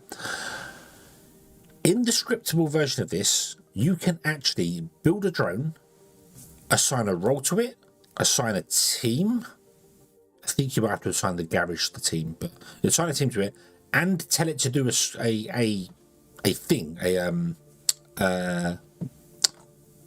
a script, and run a script. So I could, in the scriptable version of this, we could come in here and we could have a script in here that goes, hey, would you make me some flattened drones? And it would automatically make a drone, make it green, assign it to the flattened drone team, and tell it to start the script flattened drones. You can do that in here. I may well do that. I usually do have like multiple different scripts of doing things at the moment, but I think right now I just want to literally go, hey, can you be on the mining drones? Can you be orange? And can you go mine the copper ore? Because I want 2 iron miners and 5 copper miners, ideally. So let me just do this manually for a moment, and then we'll get on to doing things. So you see, we've kind of requested more electromotors. We have no electromotors to request because this has no electromotors because it has no copper plates. And that's because this is not getting the copper in because it needs 5 copper a go, 5 copper ore to make 1 copper plate. So that means this is 15 copper ore. So a drone is 15 and 30 is 16 copper ore and 8 iron.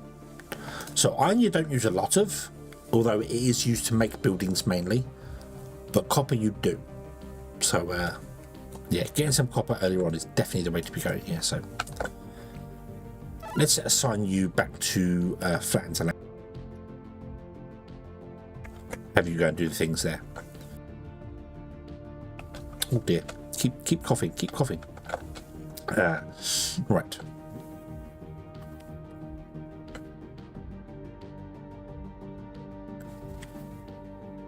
The garage definitely needs some kind of upgrade.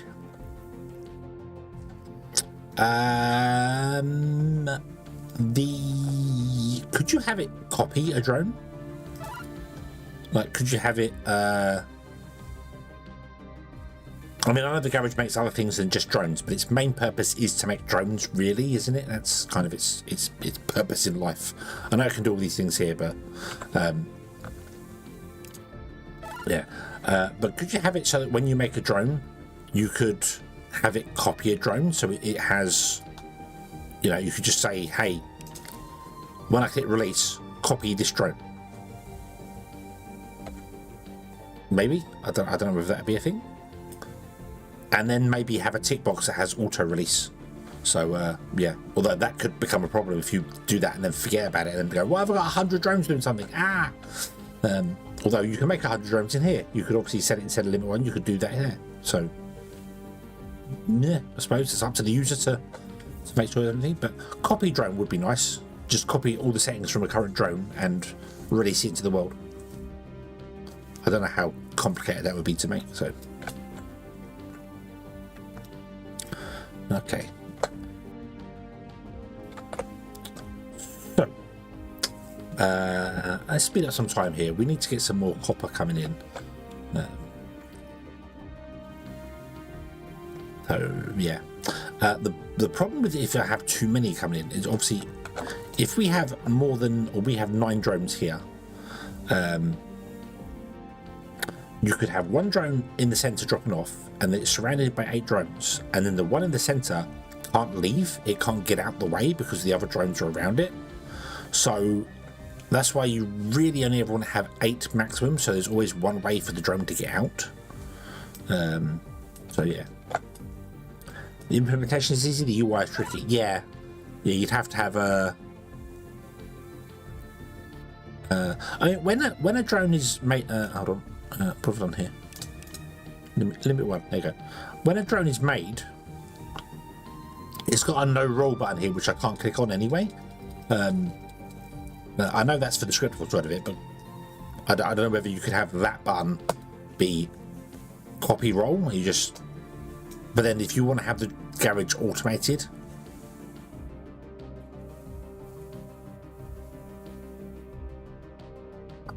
yeah, I'm not sure. Not sure. I'm really not sure how that would work. Yeah.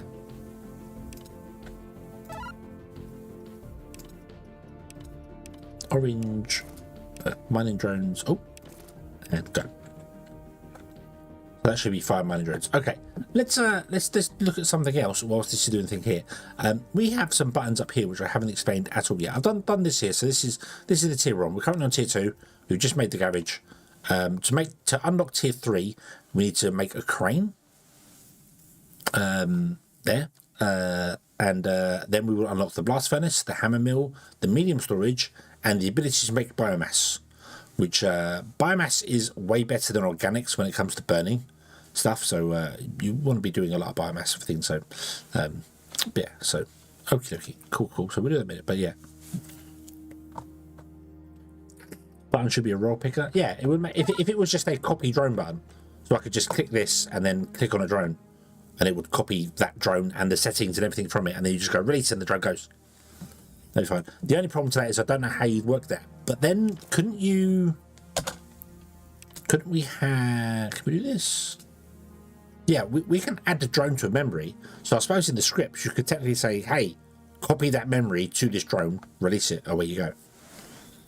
Make drone, copy, go. So yeah. And for anyone wondering, and it took me, I think I've asked this like 5 times before I managed to get it into my head. When you assign something to the memory, even though it's got the pound symbol here, or the hash symbol, depending on what generation you're from, and it's got an @ symbol here, they are just representations of memory. This is memory A and memory B. They're not actual, this is not a location, this is not a thing. They can both store the same stuff. They can both store different stuff. They can both store locations. It's just, that is memory A, that is memory B, that's fine. But if you want a blanket memory, you hold control and click it. And I think I asked that about a dozen times, and I kept forgetting that. Interesting that the play button becomes a C when I hold control. Is that a thing? Is that? Why does the play button become a C? Doesn't particularly matter, but it's a bit weird. Yeah, in the memories you can have buildings, you can have locations, you can have drones. So yeah, you can do all sorts of things here. And you can click on a memory to zoom the map to the memory location. So boom, there it is. Boom. There you go. At some point we're going to switch the tier 3 unlock over to the hammer mill.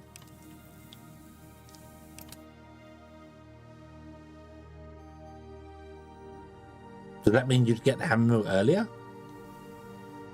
Because we need to build a crane. You're gonna swap the hammer mill and crane around?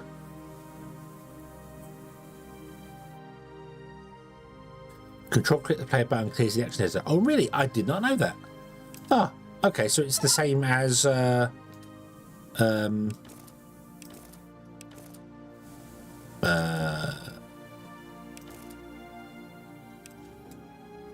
I'm not sure mode, so it's the same as that button there. Ah, okay. I did not know that. Cool. Learn something new every day. Awesome. Yeah. Yeah, swap the hammer mill. Swap the hammer mill crane. That does make sense because the crane seems more like a later game thing. I know you've only got 5 tiers in the moment, and I assume there's going to be way more tiers than that as time goes on. But yeah, that makes sense. And you get the drill earlier, the hammer mill earlier. Makes sense.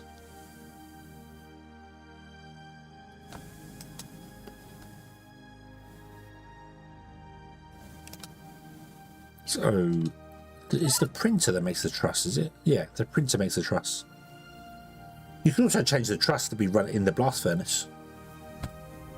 The truss could be made in the blast furnace instead. I don't know whether that would make sense. Probably not actually, but you know, it's or make the truss use steel instead, because that would make sense. A crane made out of iron, making it out of things. Yeah, that'd be something. SatAM, hello, good evening. E, yes, the E, yes, we agree. We agree. The E, yes. Okay. So we're doing the thing here. This is fine. This is working beautifully. We are dumping all the resources in the lander, which is probably not a great idea to do because there's no belts to get out the lander. You have to manually grab things out the lander, which is, yeah, but when you start, you only kind of have the lander. So, yeah. Yeah. Okay. So, let's go to the leveler. I should have explained the leveler right at the start of the game because the leveler is actually really useful. This is kind of a flat map, so it doesn't really matter that much for us here. So let's wait for a drone to drop something off, and then let's grab you. You can come over here. Okay. The levelers do exactly what they say on the tin. They level the land. So, a plasma-based explosive powered by your generators, which destroys all terrain at its height and above within 7 meters. It is blocked by buildings. Place one with a drone. So you put a leveler in, and it levels the area. So it destroys all terrain at its height, but it also fills in below it, which is a new thing, I believe. It didn't do it for. So if we were to put it like up here, for instance, it would take out the corner of this mountain, lower it down, and it would fill up this bottom area in the range. I don't think I want to put it here because I think that would include the iron. We don't want to lose the iron. I'm not too sure what the actual range of the building is. I'm also not sure if you put a leveler down, can I pick it up again before it goes boom? If I put it down in the wrong place. Is that a thing you can do? I'm not sure.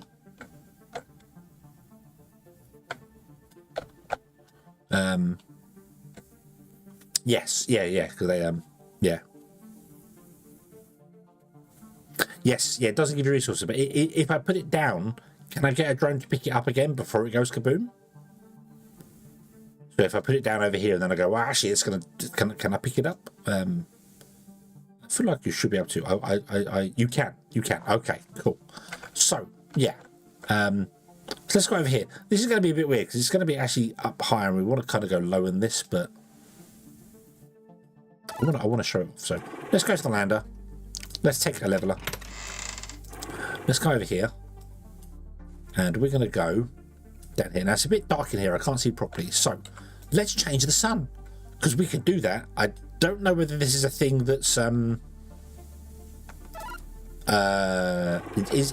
the ability to change the daytime thing is going to be staying in the game, or is it just a I'd like it to stay in the game. It's really useful, but if you at the moment if you push F5, you can get time of day, a day-night cycle time, and the latitude. So you can actually set the day-night cycle time to say 15 seconds, and look, we get the sun rising and setting. That's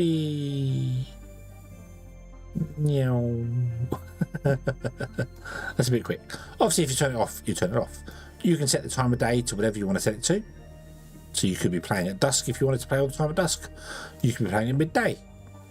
So let's go to midday. That. Awesome. And you can change your latitude so you can have longer shadows or steeper shadows. So you can see inside holes. So yeah, So I'm going to go to about 20 degrees, and we're going to go to let's go to about 230. There you go. Just so I can see in here. That's what I want to do, because I wasn't sure if that was a hole or not. So yeah, and let's just push F5 on the thing there. The day-night cycle is very pretty. It is an absolute. I know obviously I set that to be pretty fast there. So yeah, the day-night cycle is very, very pretty looking. So yeah, the sun comes up. You get long shadows which come along, and I appreciate that shadows are not the easiest thing to do in Unity. I do appreciate that long shadows especially are not the easiest things to get right in Unity, and these shadows look beautiful. So yeah, so you can have your drones doing their things as the day and night goes around. You can sit here and watch them sail around doing their thing, and then the shadows get longer, and the sunlight comes along.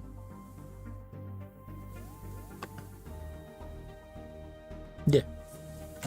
You set it along that, so you can set it to whatever you want. You whatever do, or you can turn it off and then set a solid time. So yeah, we'll go 2 p.m. So it's a nice afternoon, and I've increased the latitude a little bit, just so that just changes the angle of the shadows, just to make life a little bit easier to see. Yeah,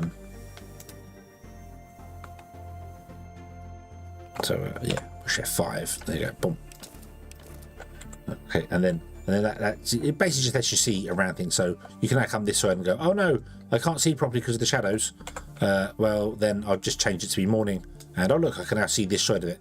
So yeah, you can always set it to midday to have the shadows go straight down, but I don't think it looks as nice. It definitely takes away something. And adding the little, even just a little bit of shadow to the game, it's nice. I like it. So 2 p.m. Well, there you go. Right. So anyway, that was just press F5. F5 to bring it up. Very, very fun there. There's a camera controller as well, which you've got down the bottom here, which I have played with many times and forget how to use it every single time.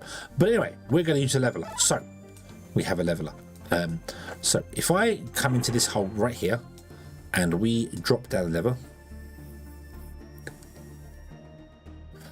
So plants respond to day-night cycle. Maybe have a plant or tree that can be harvested at night. Oh yeah, that might be a good idea. Yeah. So yeah, solar panels would be a good idea. I like that. It's I mean, the game even at nighttime, if we go to let's go to like 3 a.m. Hold on. Let's go to 2 a.m. Okay. So yes, it's dark.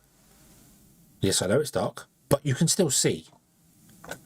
You've done a fantastic job there. It's a bit dark in some places, so yeah. But if you had a day-night cycle that actually meant something, so solar panels or bits and pieces, you definitely have to add lights to the game. Definitely had to add lights to the game so I could see in the dark. So yeah, but yeah. Okay, so the leveler. Let's go back to the leveler. Sorry, I'm getting distracted over and over and over. Come back. So if we put down the leveler, I'm going to slow time right down here because I know how it works. So we're going to place a leveler. There is a button here called place leveler. So click. We're going to move away. So here is the leveler, and it has a little arrow, or not a little. I can't remember what that's called. The electric between two nodes. It's got a name. I can't remember what it is there. But the leveler, if we go to the power thing, is charging. When the leveler gets to 100% power, it will go kaboom. Unfortunately, I know you can see it. Here is the range. You can just about see it because I've now changed the day-night cycle. So it's going to take out some of our iron. It's going to take out this around here. It's going to come around here. It's going to come around here. So it does a range. By the way, can I make it? There you go. Much easier to see at night time. That's the range of the leveler. Anything in that range will be. Sorry, Jacob's ladder. Yes, Jacob. Yes. That's what. Yeah, the whole. Yep. Anything in that range will be destroyed, and anything above the leveler will be destroyed. Anything below the leveler will be. Is it raised up now? It's not filled anymore, is it? So it doesn't fill with stuff. It raises it up, so all this will become flat, basically. So I haven't seen the new leveler. No, I haven't. So it doesn't lower this down and take that up, does it? Or is that how it works? I don't know. That'd be quite cool. It just leaves exactly the same pattern you have. It just makes it level.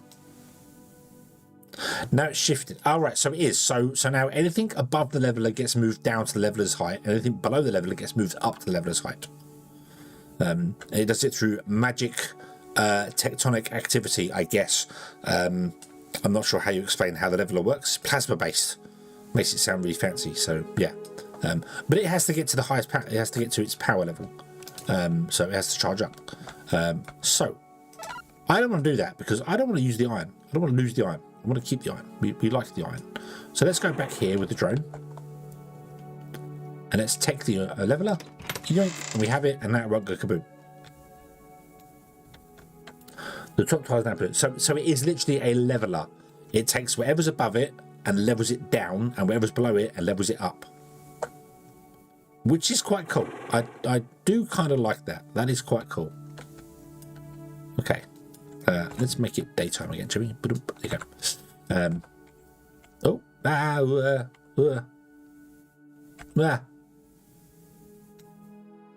I did not know F4 changes the screen resolution. I did not know F4 makes it window mode and back again. Okay, learn something else. Yeah. Means you would not lose your iron? No, the iron would just end up going deeper down.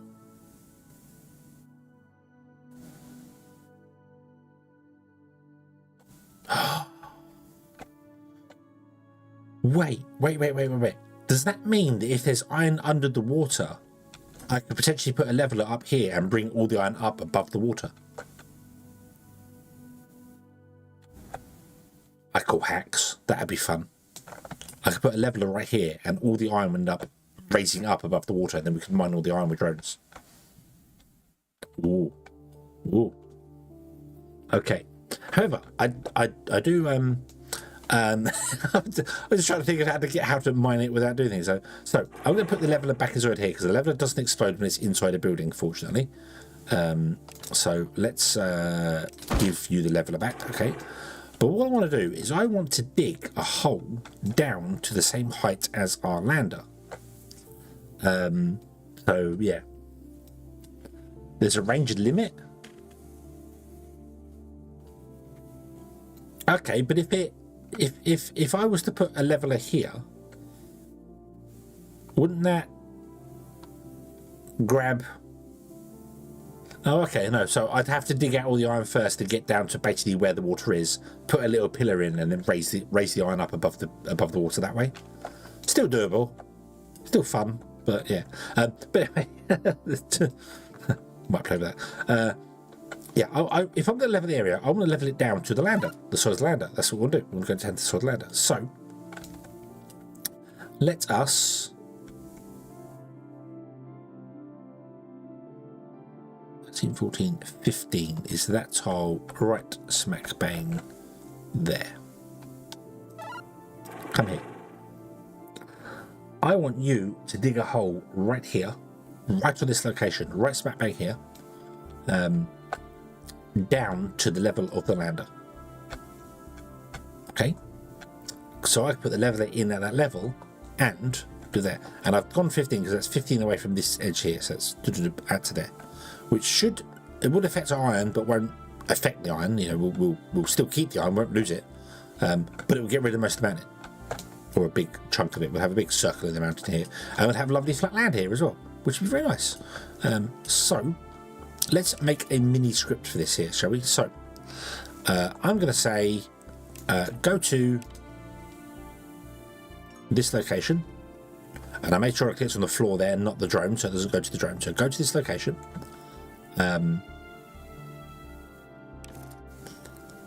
If I missed this. I missed this last time around when I was explaining the script earlier on. I knew I was forgetting something. So previously I was doing this. I was going there, if a distance below or distance above other, which still works, you know, if we are above the lander, so if our distance above the lander is greater than 0, then I want to dig. Okay, that still works.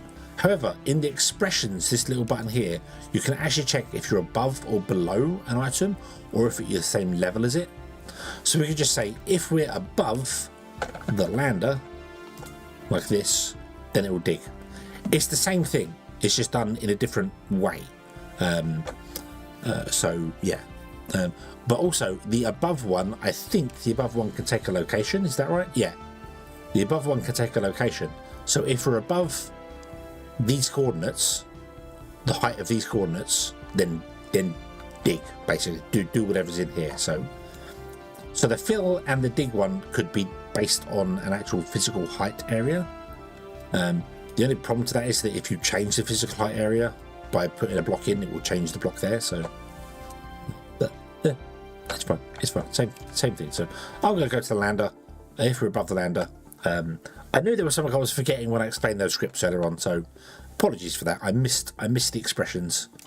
We've got above, below, at the same level. If we're on a tile, so you could check if you're actually on a certain thing, and it's random. So yeah.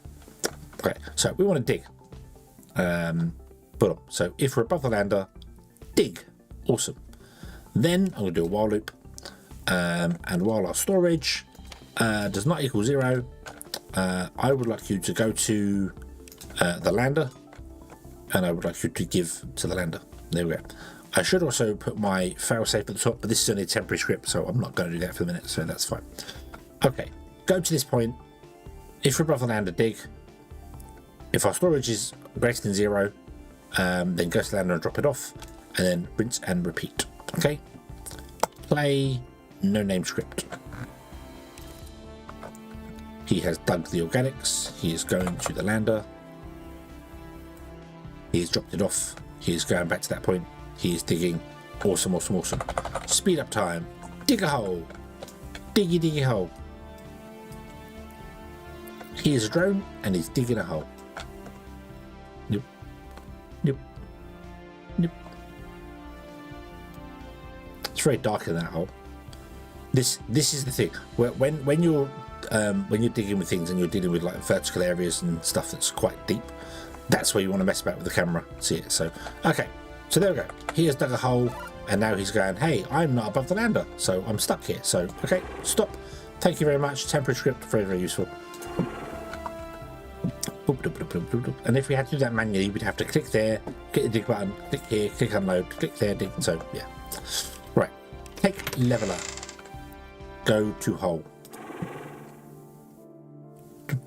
Let's clear that out there. And place leveler. Go away. Ooh. Okay. So now let me go nighttime again. Nope. So that's going to be the area we explodify down to the same level as the lander, which would be awesome. I'm actually further away from the lander than I expected, but that's okay. It doesn't matter. Okay. And we're gonna. This iron here will be lowered down, so they might end up with more iron underneath the surface that we can't actually mine, but. Yeah, that's fine. Okay. Right, you, my friend, you go back to flatten the lander. Go and do that. Okay. So, how is this getting on here? It is charging. Let's speed up time a little bit. Here we go. Let's slow down time. Get ready for it. Oh. Boom! Boom. Awesome. Look at that. Look at that. It's massive. It's flat. It's fantastic. It has very odd walls on the side here because there is a vertical limit, as was mentioned. So it couldn't get rid of all the blocks above it. So they have fallen down to make this level here. And you get a crater with a very flat bottom, which is beautiful. Very, very, very beautiful. Yeah, we like that. We like that. I like that, at least anyway. That's cool. And all I've got to do is a little bit of clear up around, which would be something like, I put a beacon in, and that's the centre. So it's bigger than 15 by 15. So yeah, but we have to do a little bit of clear up, something like, you know, put a beacon there and just take off the edges. So just to make it there. You can also make the beacon smaller. So we can make it like, say, I don't know, 7 by 7. Oh, I didn't push enter. Push enter when you're typing. Boom. And then we could just put it down here and say, hey, would you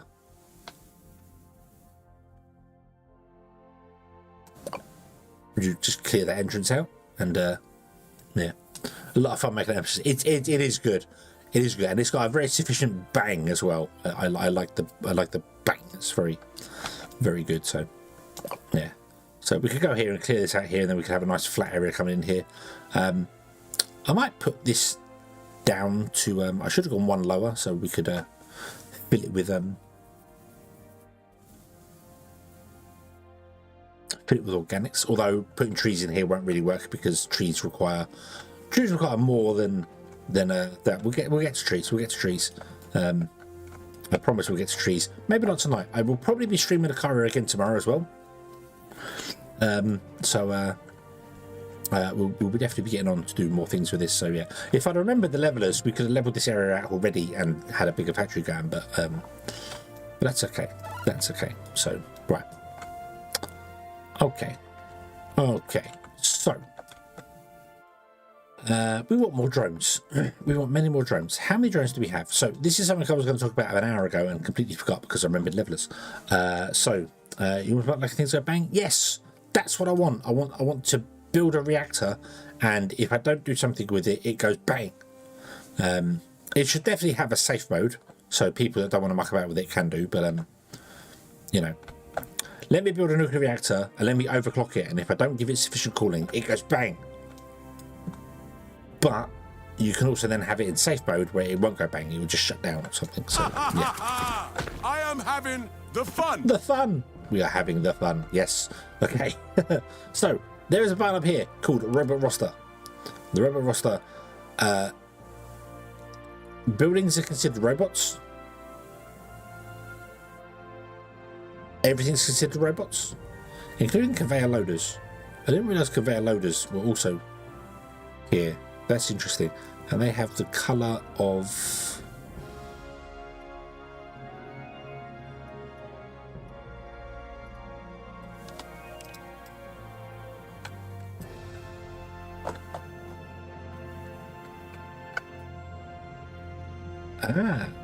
So this little guy here didn't get the right colour because we hadn't set the colour before we built the thing. Not that that makes any difference at all. Doesn't make any difference whatsoever. But conveyor loaders are the things that actually drag the stuff out of storages. So yeah. But I just didn't realise that they were... I'm like, well, that's only one orange. There should be 2 oranges. That makes no difference. Anyway, doesn't matter. Drones are on look at. Drones, there we go. So we have a drone which has no team and is in the garage. In here, I can set the drone. Robots had a better entity. So they are robots. Awesome. Awesome. Does that mean if they revolt, they're going to get up and start smashing things up and running away? No. Yeah. So we can change the team with this guy. So the one in the garage, we could actually change the team and set stuff up for. So I could make him orange, and I could set him to mine ore, which I can't actually do. Ah, there you go. Mining drones. Oh, hang on. Okay. He launched. Right. Okay. So if you set a drone in the garage, if you give it a roll, it launches. It goes. So 1, 2, 3, 4. We have 5 drones mining copper. Okay, that's good. We want 5 drones mining copper because we need 5 copper ore for 1 copper plate. So we want that. We want another one doing iron. So let's speed up time and wait for another one to turn up in the garage. This one gives you all the locations of them, which is quite nice. And you can, of course, click on any one of these to select the robot that's there. So, all right. I might have to reset the UI for this to work here. So, okay. So I'm going to set you to be the blue guy. And I'm going to change your role to be mining drones, mine all. Boop, there you go. He launched. Away he goes. So I didn't realise you could actually use the drone robot roster to launch things from the garage. I didn't realise that was a thing. That's quite useful. It's quite useful. Cool. Okay, we've got another drone on there. So now we have 2 doing iron and 5 doing copper, which means we should be getting roughly the correct amount in doing things. However, as you can see, our power is now absolutely being drained. Well, not drained, because this has no battery. It's just generating. Its current demand is 1.5. It's generating 2, which means that some things aren't going to be running at full speed. So we might have to look at getting some bioreactors going. But to do that, we're going to definitely have to have some way of getting a fuel source in. I see beautiful fuel sources right here. Very, very, very good looking trees. I am actually surprised. Zooming in, I am very surprised at the detail on them trees. That's quite impressive. Well done. Well done. I expected them to be a lot more blocky. I did not expect to be able to see individual leaves at this zoom level, if I'm honest. But that's cool. That is cool. I like that. Attention to detail is quite cool. Like the furnaces. You are full, so you're not going to do anything right now, and you are full as well. But when the furnaces run, not only does smoke come out of them, they actually start glowing in the sides as well, which is quite cool. Which is quite cool. I like that. I do like that. And the I don't know if we can see that here anyway, but when stuff comes out of the belts as well, the light turns from yellow to green, or is it blue? The light changes colour. Little attention to detail. Cool, cool, cool, cool. Right, we're going mad. Okay, so you know what? Let's assign you to green and get you to flatten to lander. Away you go.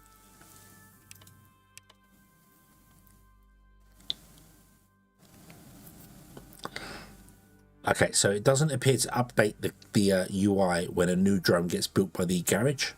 So you have to click off and back on it again.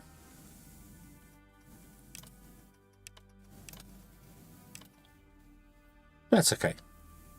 That's okay. That's a small thing. So yeah, and we got drone 1, 4, 5, 11, and 12 doing these, and through there, yeah, doesn't particularly matter. So okay, there's 12. Do that again.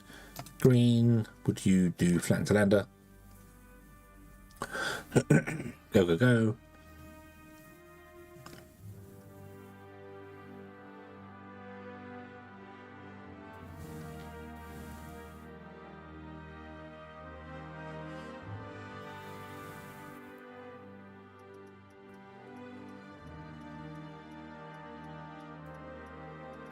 It says 12 there. Now it says 13.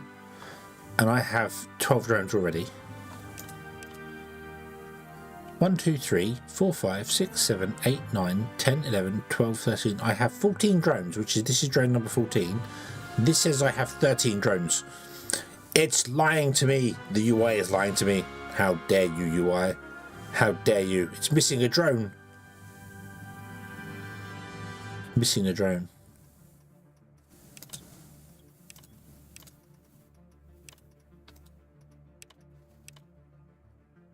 And that says 14. Ah. Does it not? I know what it is. Okay, it's not missing a drone technically. It doesn't count this drone that hasn't been launched yet. So no, it's not lying to me. I take that back. I take that back. It just doesn't count this drone that is launched yet, because this drone doesn't exist in the world. So 2, 3, 4, 5, 6, 7. So this is going to be number 8, and that's where we're going to stop with those. Boop. Yeah, well, that's fine. So it's just not counting the one that's in the garage going. So yeah, that's okay. That's okay. So right, okay. So these guys are done. So let's move you over to here, like that, and away you go. You can mine down here. Now this is where we're going to encounter some problems. Yep. Would you launch a new drone as well, please? Make it magenta and give it the drone roll, just so I know it's mine. So we are going to potentially, I'm going to leave it until it encounters the problem here, just so we can problem solve it together. In fact, it's not going to, is it? Yes, it is. There you go. Boom. Here's the problem. So they are trying to get to this bush and are trying to mine the terrain under the bush. Now they can't do that because obviously they can't mine the terrain. Their command is to dig, not pick up. Now there are two things we could do here. We could either have them try and pick up and 8-bit time, no, how could you?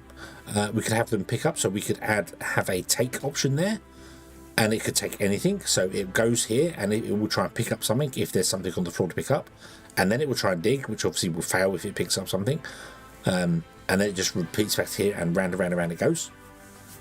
That will work, maybe, possibly. I think that's probably the best way to do this, because then I don't have to worry about bringing another drone. The other option is to bring another drone in and tell it to pick the bush up. However, these drones are now circling this, so we can't get another drone in here to do that. So if I save that and then unpause the game, you'll see that's going to work now. So you picked it up and then you're going to go and dump it, and that's fine. The other option is to come in here and tick this box, which is only diggable tiles, which you'll see goes around the bushes and around the trees. So that's an option we can do there as well. So I'm there. However, I don't want to do that. I want to leave that. So I want to change you to be, would you make me a chainsaw, please? Because we're going to go and chop down some trees because we need to clear them out of the way. So make a chainsaw, thank you, and then go back to making drones. So you, McDrone, come here, drone, take the chainsaw, and now we shall go and have a look at this guy here. Look at this, look, he is deadly, he has saw of chains. Awesome. I like the little arms, I really love the little arms. They're still white. I'm sure you mentioned a while ago, Arkham, that they were supposed to be the same colour as the drones, but they're still white, but that's okay, it doesn't matter. And also for some bizarre reason they remind me that they look like plastic. They look like little plastic arms, which is interesting on a drone that I assume this drone is huge, like at least like a meter long or something, so having little plastic arms is quite funny. But okay, so let's go over here to this tree and we will chop down said tree. So if I click the chop down button, boom, it falls down there. So yeah, boom. So when you chop down a tree, you will get wood. If I mouse over this one here, you'll see on the left hand side it says chainsaw, gives me 5 wood. Okay, I'm going to pause the game a minute because I want to have a quick look around. So this one here, so that is a mature buckeye, will give me just wood. If you go to the old buckeye, you'll see it gives wood and a seed. So you need to chop down old trees if you want to get the seeds. It's supposed to be silver. There must be metal. Oh, okay. Oh, maybe I didn't think. I thought you said they were supposed to be the same colour as the body drone, the drone body even. Not that it matters. It doesn't. Don't get me wrong. It doesn't look bad. It doesn't look funny. It looks quite funny that they've got these little plastic arms off the bottom of them. So these guys are all flying around here doing things, and they've got a little plastic arm with a little plastic box. It's just quite funny. It's just yeah. And they chop it on the floor. So let's go to here. Let's chop this one down. Trees do auto spread, so got to be careful of that. Trees do auto spread and do their things there. So okay, I'm going to put the chainsaw back in the garage because that's probably the best place for us to store it because it's safer. And then my drone is going to get its first script. Okay, So, you should actually, right, all you guys, so let's do this, and let's, no, I don't want to set the beacon, I want to set the drone. So drone, I'm going to say, would you fill to land up, which means you're going to go to the lowest point, which means you are going to very quickly end up on top of these trees and fail to move. So I need to move these trees quickly. In fact, I think that is probably one of the lowest points there. So I'm going to say, hey, you. Seeds are invisible. I never see them. Aren't they inside the logs? If you mouse over the logs, it will tell you it's got logs and a seed inside it. The log piles. I'm sure that's where the seeds are. But yeah, I've never seen a seed on the floor on its own. I suppose we could chop down a tree and then pick up all the logs but leave the seed behind and see if it's on the floor. I have to give that a try. So, you, my friend, I'm going to tell you to... right, let's do our first thing first. So, if your storage... Actually, let's use a while. While your storage is not equal to 0, go to the lander, which again is probably a dumb thing. I should be building storages for this, but it's okay. And then give the lander whatever you have, right? Then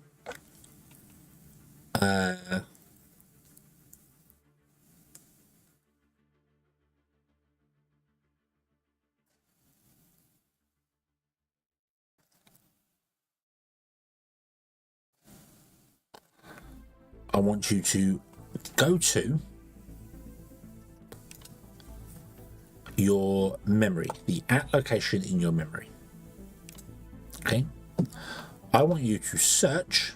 This is the search function here, the little swirly one here. Search for something. So we can search for a terrain type or anything we want to do. So we can search for logs, we can search for dirt piles, we can search for anything we want to do. Or dirt thing, we can search for any, you know, if there's organics on the floor, go pick the organics up. Any material, anything in the world, if it's on the floor, go pick it up. Seeds. I want to go to entities and I want to click on log pile. So I want to find a log pile.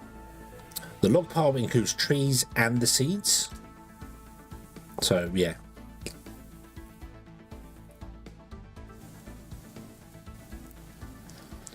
Essentially, that is just chests with a different paint. So you can't put things in them. A log is just a chest with a different coat of paint. Oh, cool. The log pile, yeah, that makes sense. Yeah. So go to your there. Search for that. So it will search within 7.5 meters around it. Find the log pile. If it finds one, it will go to it.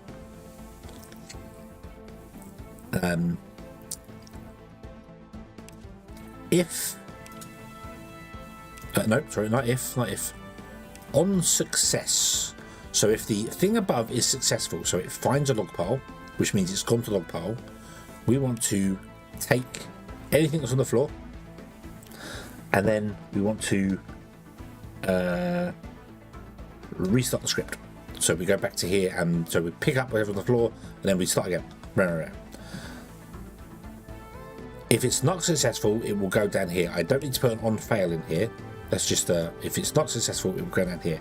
So if it's not successful, I want you to go to a specific location, which is here. So you reset back to this location. Okay, cool. And then what I need to do is I need to save this as collect wood from, and I'm going to try and put the at symbol in there. Does that work? Yes, collect wood from at. So all I need to do then to make this work is I need to click the pick memory and I need to pick a location on the map. So I'm going to pick this location right here, and then I'm going to click that button there, and then we're going to unpause this, and we're going to go along here. You search for a log, you pick up the log, and then you go and research. Go and reset because you were successful. You haven't reset to this location here because you didn't need to, because you were successful. If it cannot find wood within the distance of the memory, so if it comes here and can't find wood this way, then it will go and reset back to here.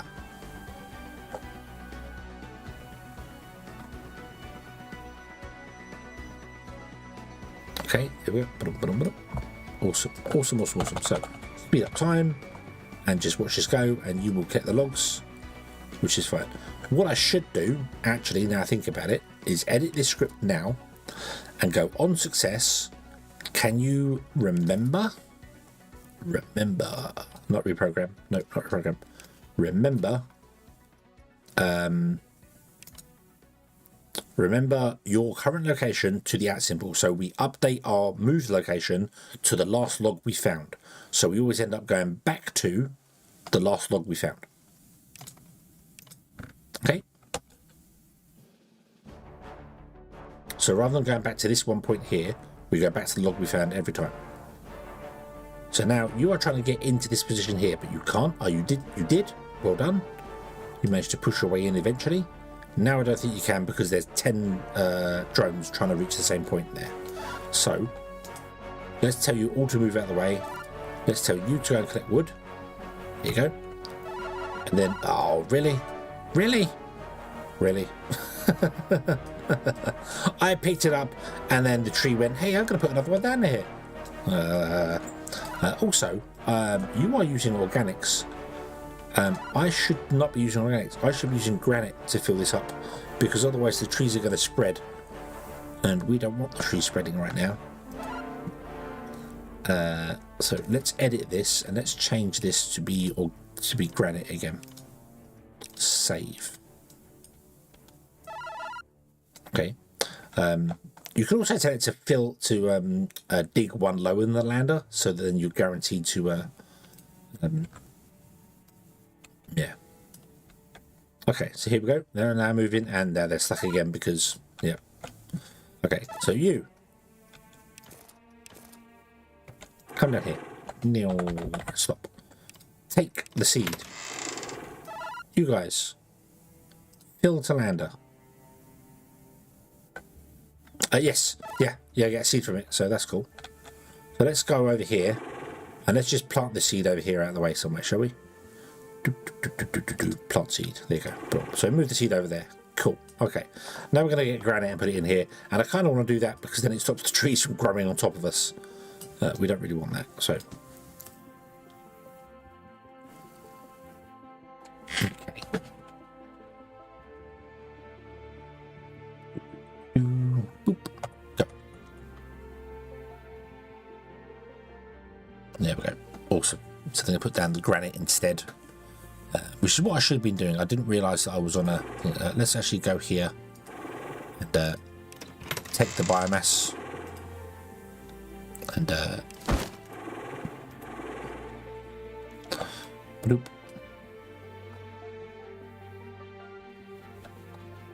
Of course, they're going to take in slightly different granites because some of them might be different to what I want. So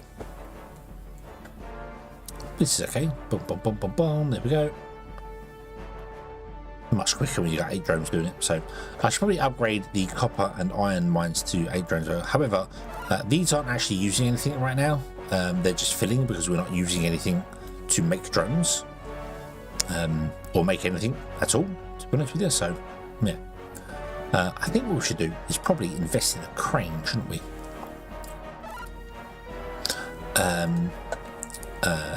But to make a crane, we require 20 trusses, and we don't have any trusses.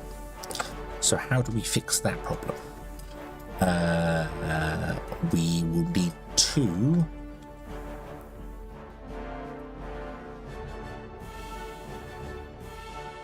build another storage, have you create trusses and output them to there. So yeah, okay, let's do that. Let's do that. This will be easy, right? That you are now filling up here. So yeah. So I could tell you guys to go completely somewhere else and to do the same again. So I don't want you to fill, I want you to flatten to. Oops. So I can't put a beacon on top of a beacon. I realised that as soon as I press that button there. So, there you go. So they fill in that area there. Beautiful. Let's go and put them behind the lander as well. So, oh, no.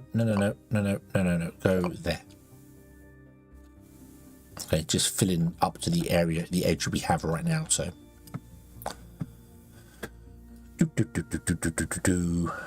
Nice. Now they can't get to that drone there because it's underneath the lander, so yeah, but that's okay. Right, let's go flat into lander and let's move the beacon to there. Go on, you just do that. Go and take out some stuff over there whilst we muck about with other things over here. Yeah, if I'm going to want to build a crane, I'm going to need some truss. To build a truss and some electric motors, we need to do this. So electric motors we have in here, we have some here. So let's build a conveyor belt, an over the top conveyor belt like this.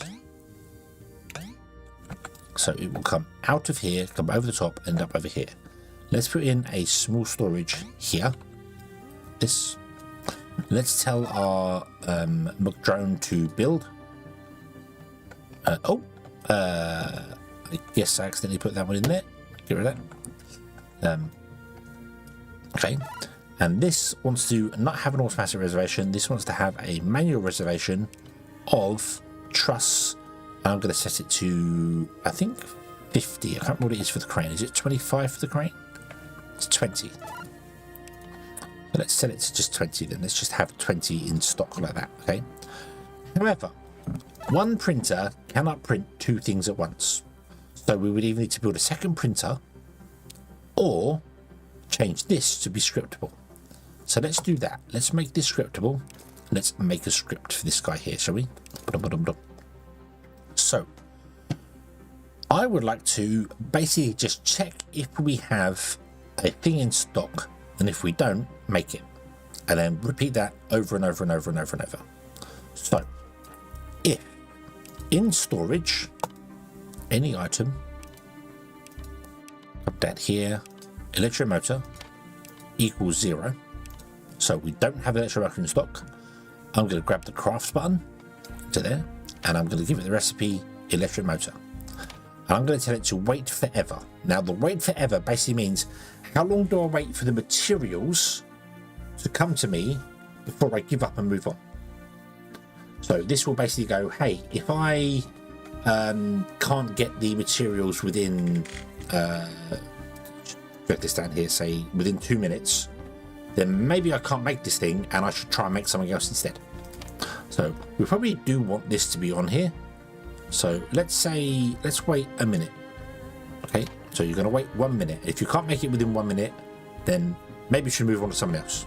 Okay, so same for this one here. If in our storage we do not have a truss,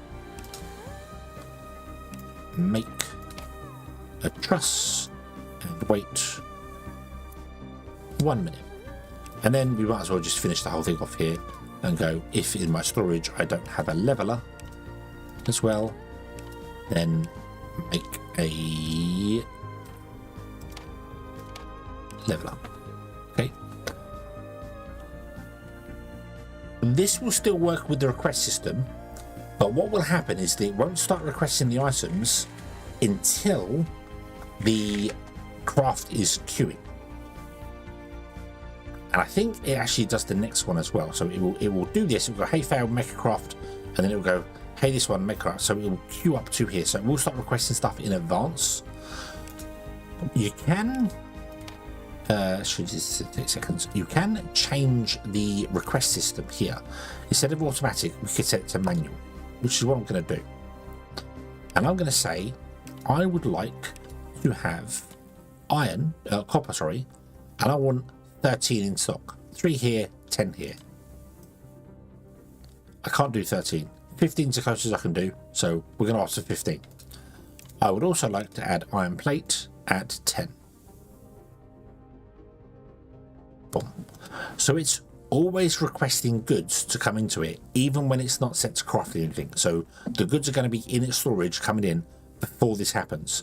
So if the goods aren't here and it has to wait 60 seconds, then it will move on to the next thing and go, oh, actually I can't make this thing, so let's move on here. So okay, then let's call this make one of everything.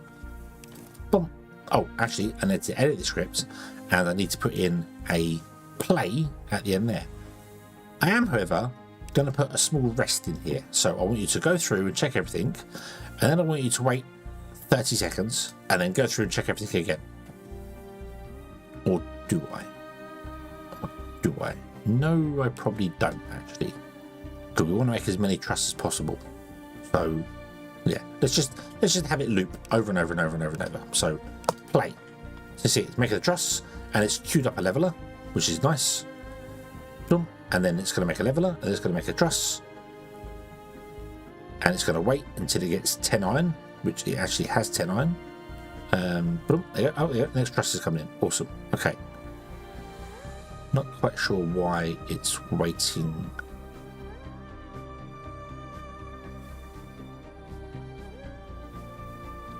Power? Might be power. Yes. Yeah, it's running out of power. Okay. Cool.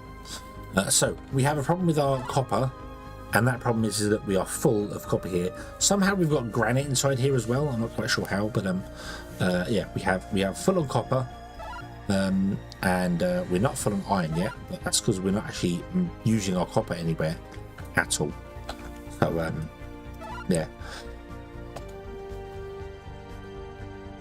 I haven't tried, but I'm pretty sure there are ways to have these be smart and do things like, hey, this storage is full, so maybe we should stop getting copper and we should go and get iron instead. Or the iron is full, so maybe we should stop getting iron and go and get copper. There are probably ways to do that, but I'm not sure how to read a storage ahead of time. I'm not quite sure how that works, so yeah. Okay, you have managed to flatten this area actually quite quickly, which I'm impressed with. So, but then there is 8 of you now instead of just 4, so yeah. Okay, you are devouring all the copper in there, that's fine. We are getting trusses coming in here, but we don't have the power to actually keep this system running. So, that's what we want to do. We want to get some power on there.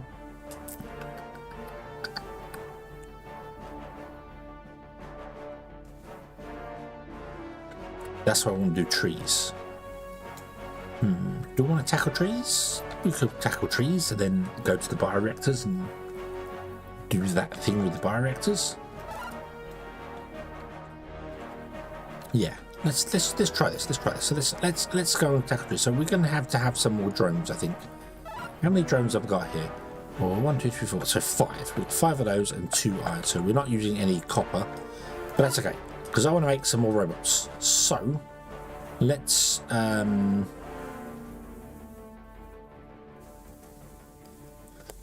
yeah, let's release you,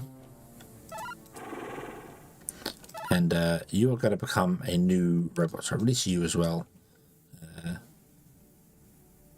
and release you, and then you're going to want more stuff going on here. Oh, you can't release that because that one's in the way. Sorry, my bad. Yeah, move that one to there. So awesome. So we've got stuff, and then the copper's been used. Awesome. Right. So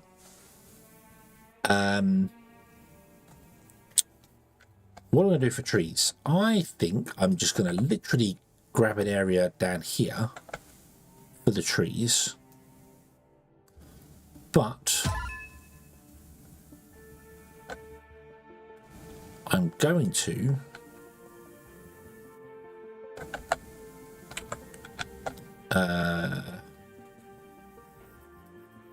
I think I'm going to follow the Wanderer way of doing things and just plant trees randomly. I think that's what I want to do. That's what I want to do. So let's put in a second beacon there. We'll have 2 areas with beacons going on here. Let's give this a roll, and let's call this the tree beacon. Oop. This one can also be the tree beacon. Oop. Trees can be yeah, red is for. Let's make it purple. Let's do purple. Trees are purple. Yay. Okay. So we're going to need a drone that chops, a drone that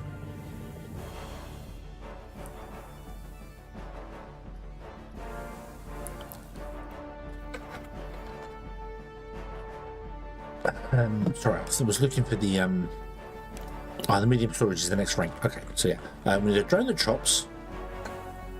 Drones that look for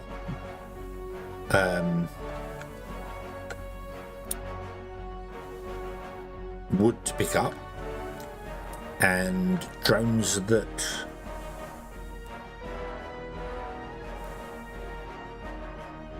plant seeds. I've also realised that this isn't going to quite work for us, is it? So I do want to have. So I need to do.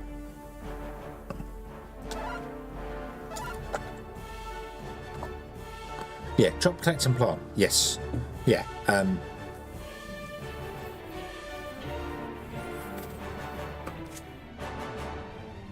But I can't do that with one beacon, can I?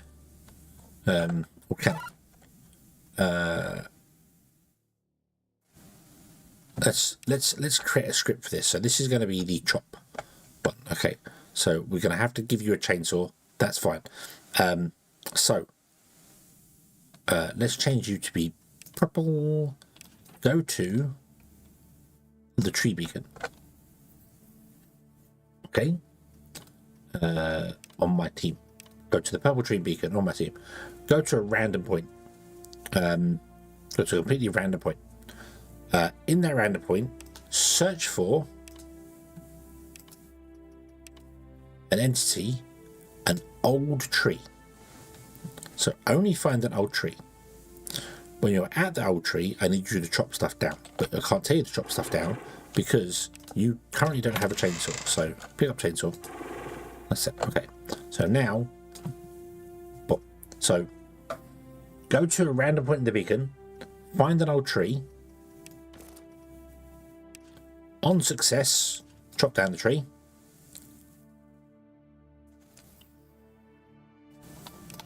Rinse and repeat. That should be it. That should be all we need from that one there. Oh no, I want to have a in there. I want to have a go-to. No, because you're going to be running around the tree beacon, aren't you? Randomly. So there. So go to the tree beacon, find an old tree. If you find an old tree, chop it down. If not, go to the tree beacon. So yeah. So boom. There you go. Okay. Cool. So that is going to be chop trees. Put on. Ah no! Damn it. Reload that. Delete that. Yes. I did not give you a roll. That's my fault. Tree drones. Oop. Now save this. Chop trees. There you go. Put on. Okay. Now, you two want to be tree drones. You are going to have another script as well. You are going to go to the tree beacon of your team. Just because I might have multiple tree things going on there. So we're going to go to the tree beacon of our team. You are going to search for a log pile. Boom. Okay. On success, you will take anything you can find, because the log pile will have seeds and other bits and pieces into it. And then, while your storage is greater than 0, I want you to go to a beacon that doesn't exist right now, because I need to build a beacon. I was hoping to build a large one. Let me put down that one there. That'll do for the minute. Okay. So you're going to go to this beacon here, and then you are going to give whatever you have there, and then you're going to repeat. Okay, cool. Right.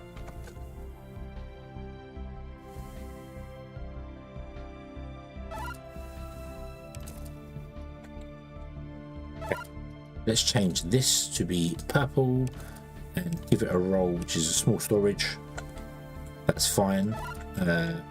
You go there, and you want to have my team of small storage, so you don't end up in any other ones. You go to the purple one. Cool. So go to the tree beacon, random point the tree beacon, try and find the log pile. If you are successful, then do that. If your storage is greater than 0, which means you have picked something up, then go and empty it. Otherwise, go back to the tree beacon and just go round and round and round in a circle. So, collect logs. Cool. Okay. And then the final one is going to be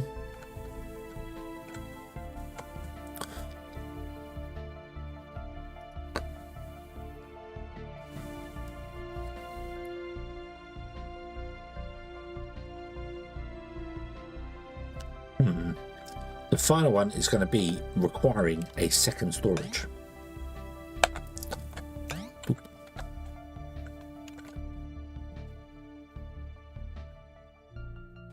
Okay. You are also going to be actually you're going to be called a seed storage. Okay, you are purple. And you are going to request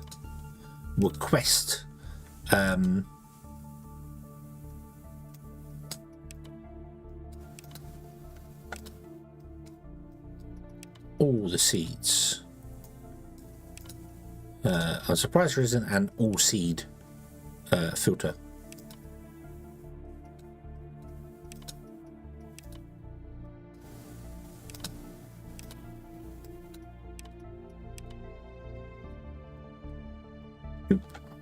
But then you might want to filter trees out for different aspects. I'm not sure. So yeah, so you're going to request all the seeds. So this is going to get the seeds and the woods and the other bits and pieces in. It's going to have no item reservations or anything like that going on there. So you get all the seeds and the trees and stuff, and then any seeds you get go to here. Okay, so you are going to have a go-to seed storage of your team, just to make sure it's the correct one there. You are going to take I think we're going to be dealing with buckeye seeds here, but I'm not sure. So I'm just going to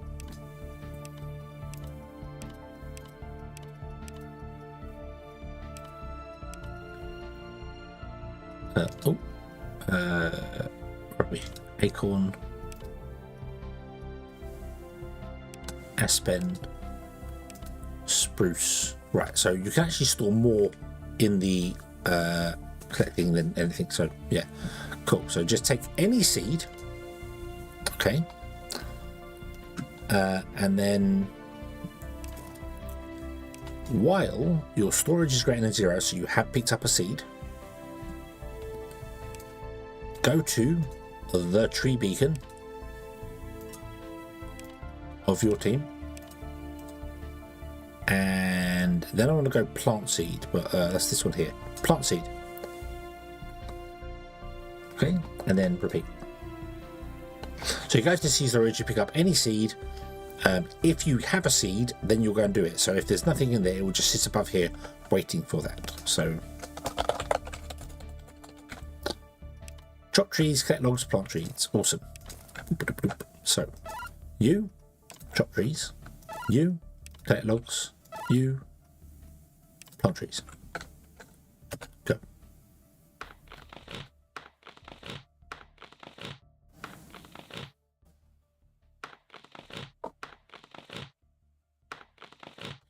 Probably want more than one drone collecting wood, because you don't appear to be very good at collecting the wood.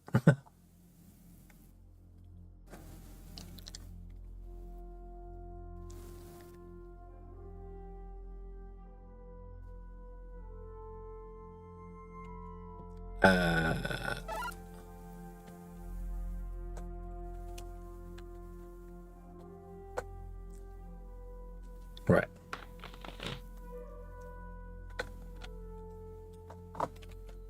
Stop. Okay, let me grab all of these drones here and just get them to move over there so they stop moving around.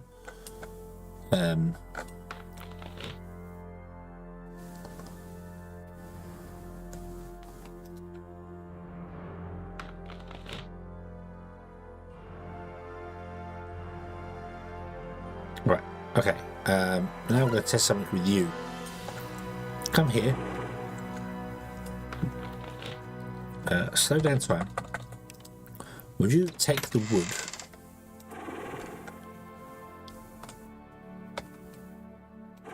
No.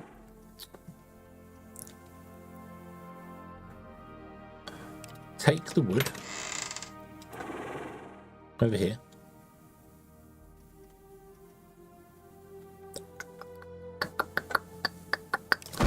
And then give, and then come over here again.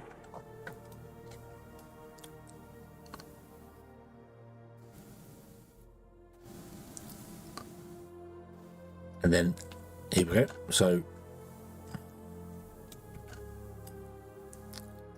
take the wood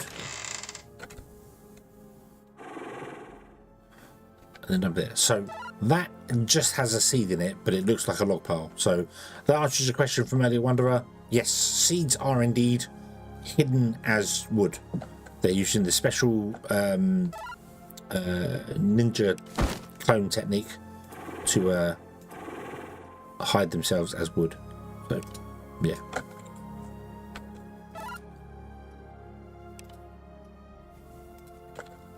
Okay, you, my friend, are going to go purple, are going to be a tree drone, and you are going to go to collect logs.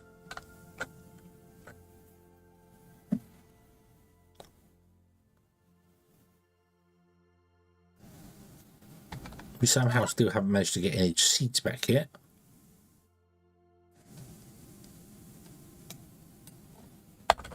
Okay.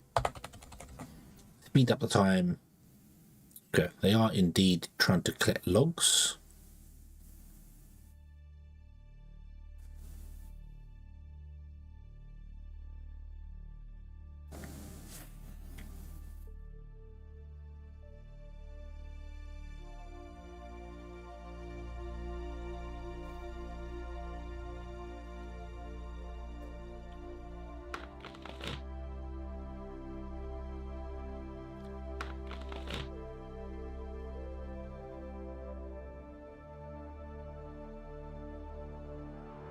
I feel like I should have a thing in here where if you find a log, you should store the location, you should go back there.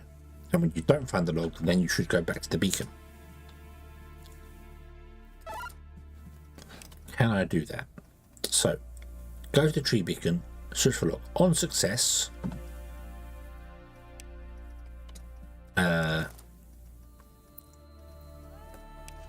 remember where the tree beacon was.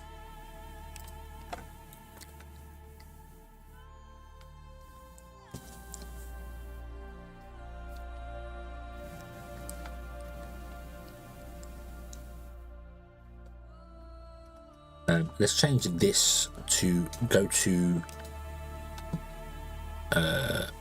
memory. Okay. Look for a tree. On success, remember where your memory is. Go to there, pick up this, blah, blah, blah. If I do an on fail, does that do that? Rather than doing that, can I just do remember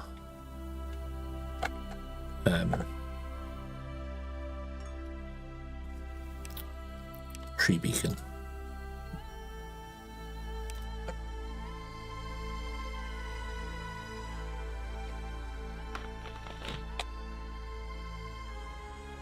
Right, so that was successful.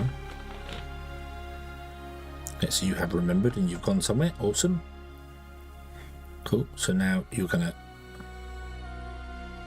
continue on. So you are going back to your memory, and then you are picking up the tree. Okay.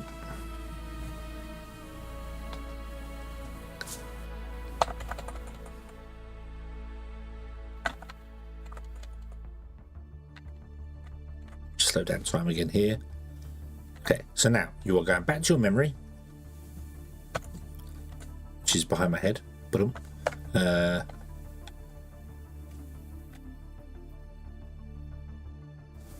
I missed it completely. I completely missed whether that was successful or not. Hold on. Let me set the memory over to here somewhere again.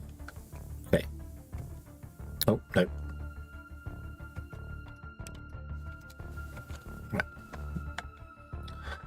Put on. So, okay, so go to memory. Slow down time completely. So, when we go to memory, we arrive here, put on. We fail, which means we remember the tree beacon. And because we are go to tree beacon, it's a random point in the tree beacon. Okay. Cool. Look for a thing, success. So if you succeed, you then remember where you were and go back there again. So you will start following tree trails, which should speed up the process, because rather than having to go randomly around the beacon, you can go to each tree you remember previously and just go and collect it again.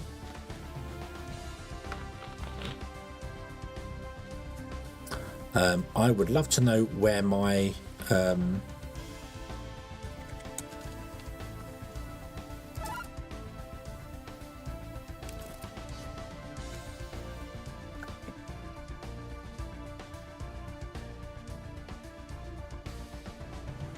that reach a target because a robot or what? Who? What? So you can't plant it there because there's a tree in the way, so that's fine. That's fine, that's not valid. This is a valid location. The train was blocked or not flagged.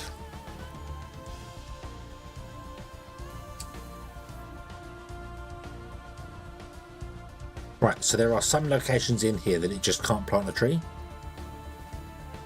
Like anywhere by looks of it. What do you mean not flat?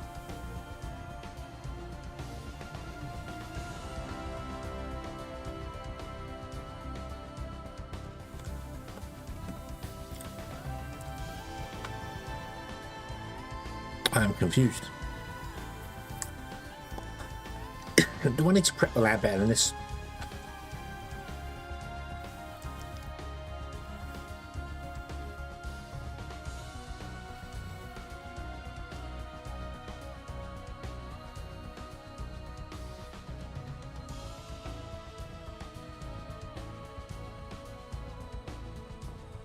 I'm confused by that because this tree is clearly planted.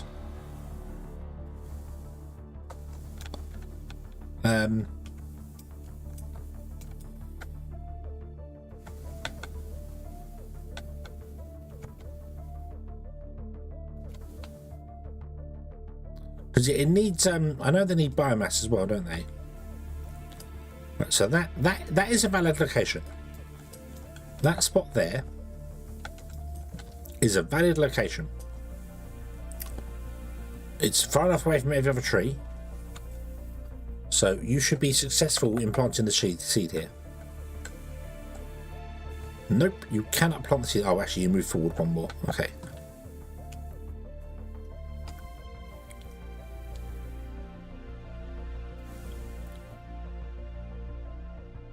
It's only got a preferred soil though, hasn't it? It hasn't actually got a desired soil. But they dropped it down from here. Right, so that tile there should be valid.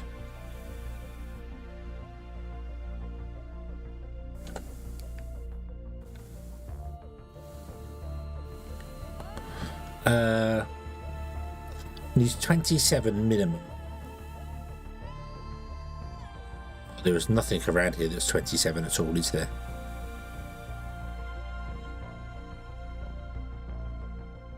Yeah, it's but the only way we could have got a beet seed is if one was chopped down. So it chopped down one from here and now it can't replant it.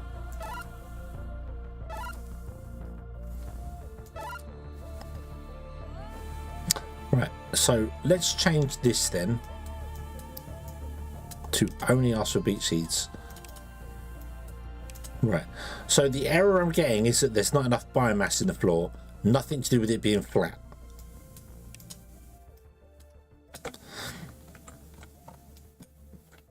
Right, okay.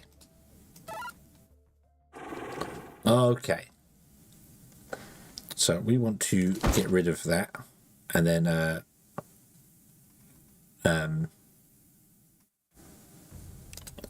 yeah, you want to literally just take beach ones here. Take item of any kind with selected filter. There isn't just the seeds filter, which is a, but that's okay. That's a, yeah. All right, save. Yes, play.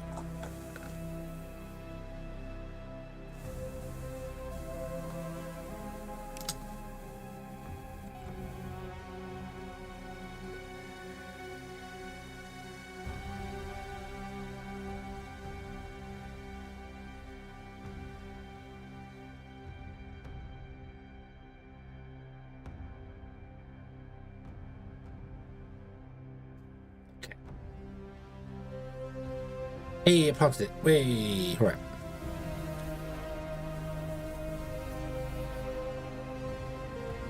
Took a couple of attempts, yeah. I think I need to prep the ground better. I need to do the dig down thing and put down all the dirt and then put down lovely topsoil.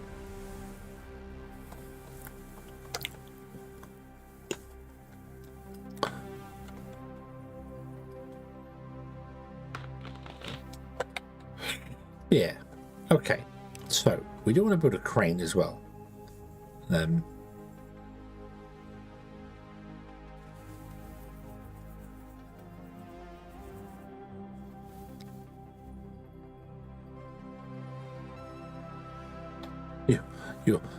admiring the. It's still snapping to a tile, but it's moving very smoothly.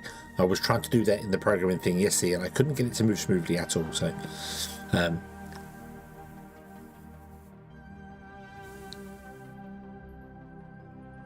So if I put you there, can you reach that entire area?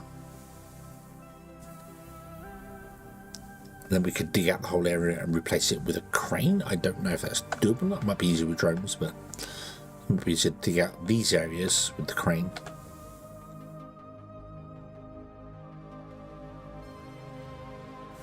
Yeah, let's do that. Go and build me a crane. Yeah, okay.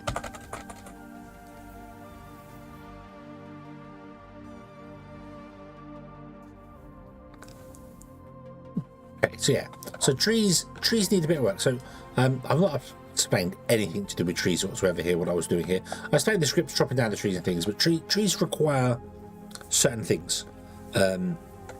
So we do know that if we chop down any tree that is not old, we do not get seeds from it. So we want to do that. We want to make sure we chop down the seeds to the old trees to get the seeds. But however, when it comes to planting them, we have to look at, you see there on the right hand side, so it requires biomass. So 9.6 biomass for 100% survival. Altitude is below 30 meters. I didn't even look at that. What are we at? We're at 28.5, so okay, so they can survive here.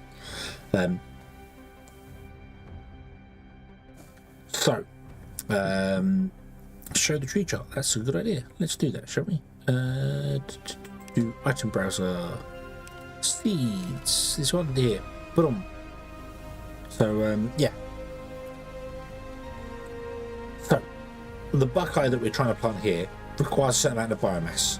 The biomass is when you mouse over it on the right hand side, you will see it says at the top 0.5. So that means this organic has 0.5 worth of biomass inside it, but it gains biomass from the adjacent tiles and the tiles underneath down 3 meters, was it? I believe. And added that all together comes to 18.7. You can see on the left hand side there, it says just where my ear is there, but 18.7. So we could plant a a buckeye seed here, and it would be valid. It would be able to grow. It would be able to live. Everything would be fantastic and wonderful. Yay. However, the beech trees obviously require more, because if we go to beech, which is that one, they require 27 and 28.6 for 100% survival. Yeah. However, the beech tree will give you 18 logs, whereas the buckeye will only give you 14 logs. So, yeah.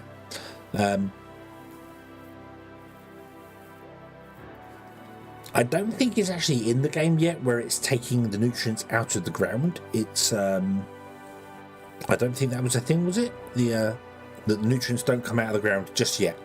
So, but the idea, I think, will be that when you plant trees, they take nutrients out of the ground, and they will obviously decay the biomass in the ground. So if you keep planting trees in the same area, you'll have problems unless you can fertilize the area, which isn't in the game yet either. But I think those things are coming. I believe. I think. Maybe. Perhaps. I'm not sure. I'm not sure. I think that's the plan. So, yeah.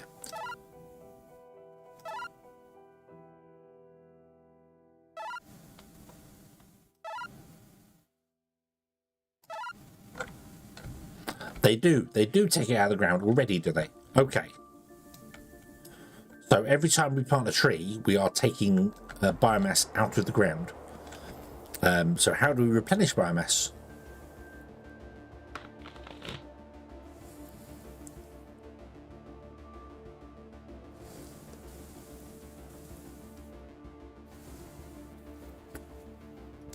Yeah, it's decay after the soil is less than 3.2. Decay returns so much soil to the, yeah. So it takes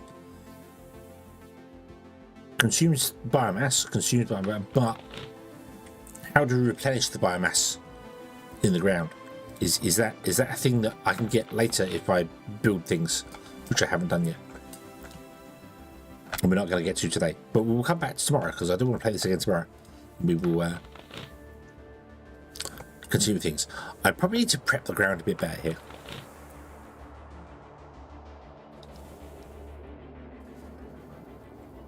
Yeah, that's what when it grows up, as it grows up through the stages, it takes the biomass out of the ground.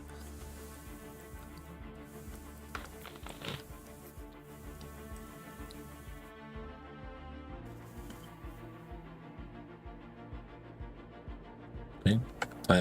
But speaking of biomass, that's what we need it for. That's why we're getting the wood. We're getting the wood because we are not having enough power supply to do things here. Mainly because this is doing things here. That's what the compost... Okay. The random thing does work, but it's definitely not as pretty. Definitely not as pretty.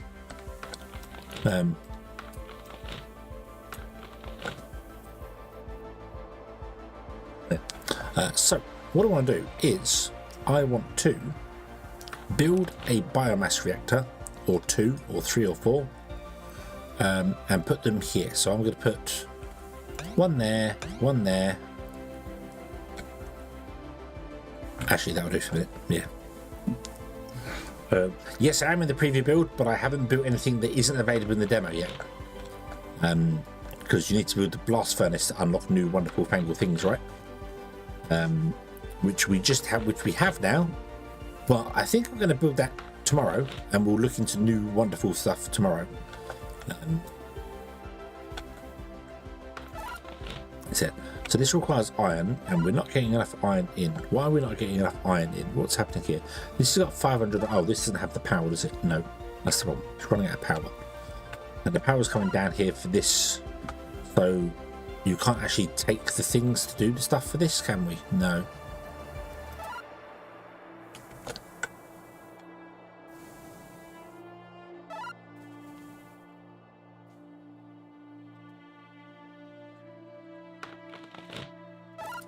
Can I scrap that?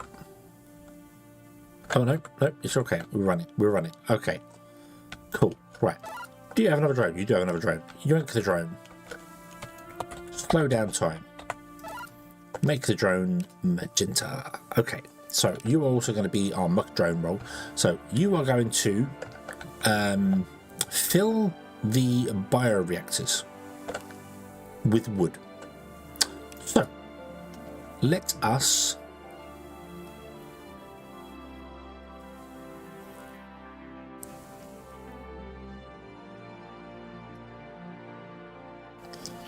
do a thing. I want to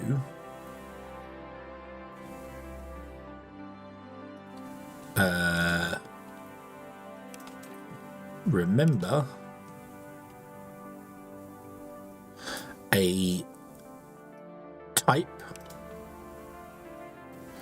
which is a small bioreactor. I want to store that in my pound symbol there. But any team, anything, anywhere, random can be. Remember a random one. Pick a random one. Okay. And then I want to go. Can we go if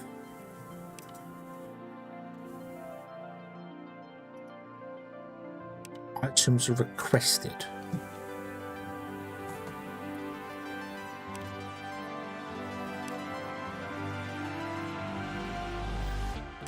Memory. So if the thing in the memory is requesting any items, okay. No, hang on. Is that right? Will that work? That's not right, is it? This doesn't seem right. I feel like I'm doing something wrong here.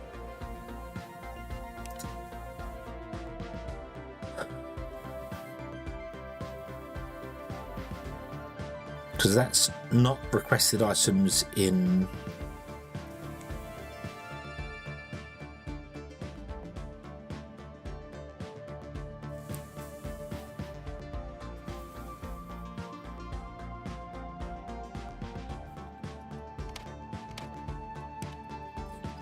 I think that's right.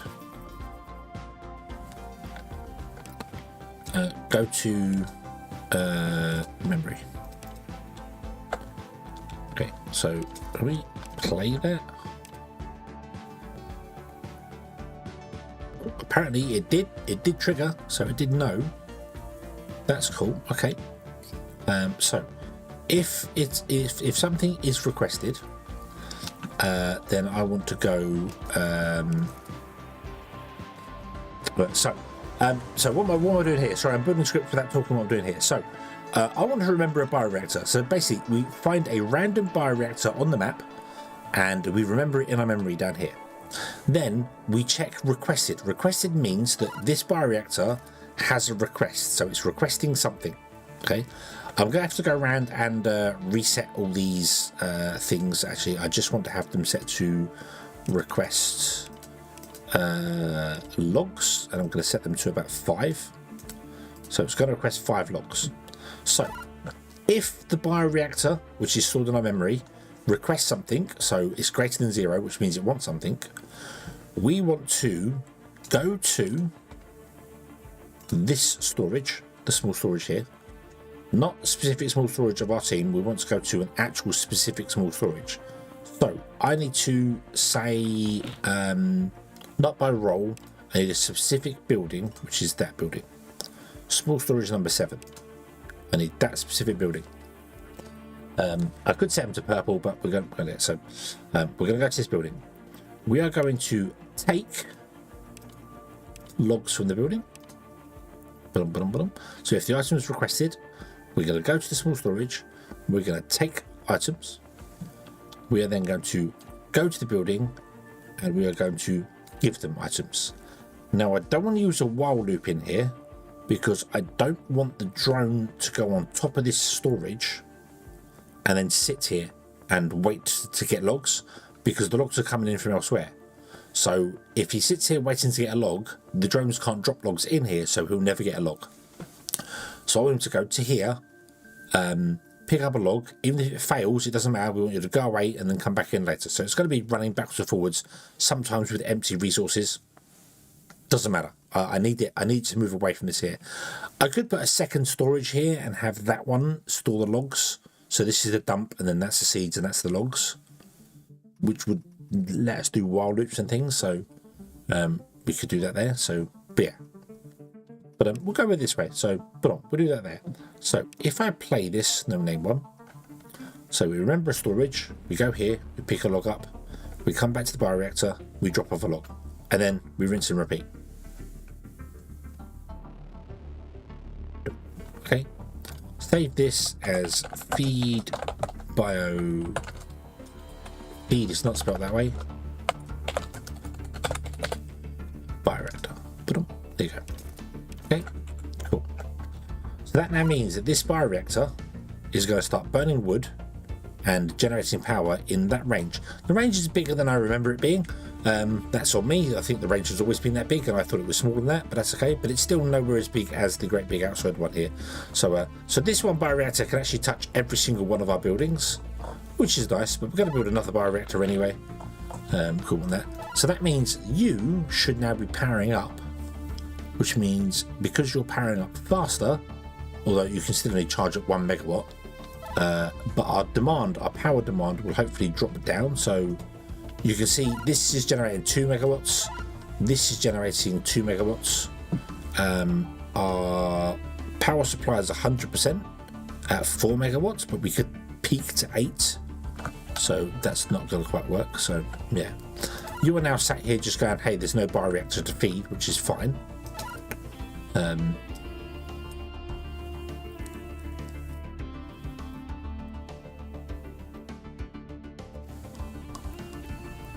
So you didn't manage to get that either. So you're still making trusses.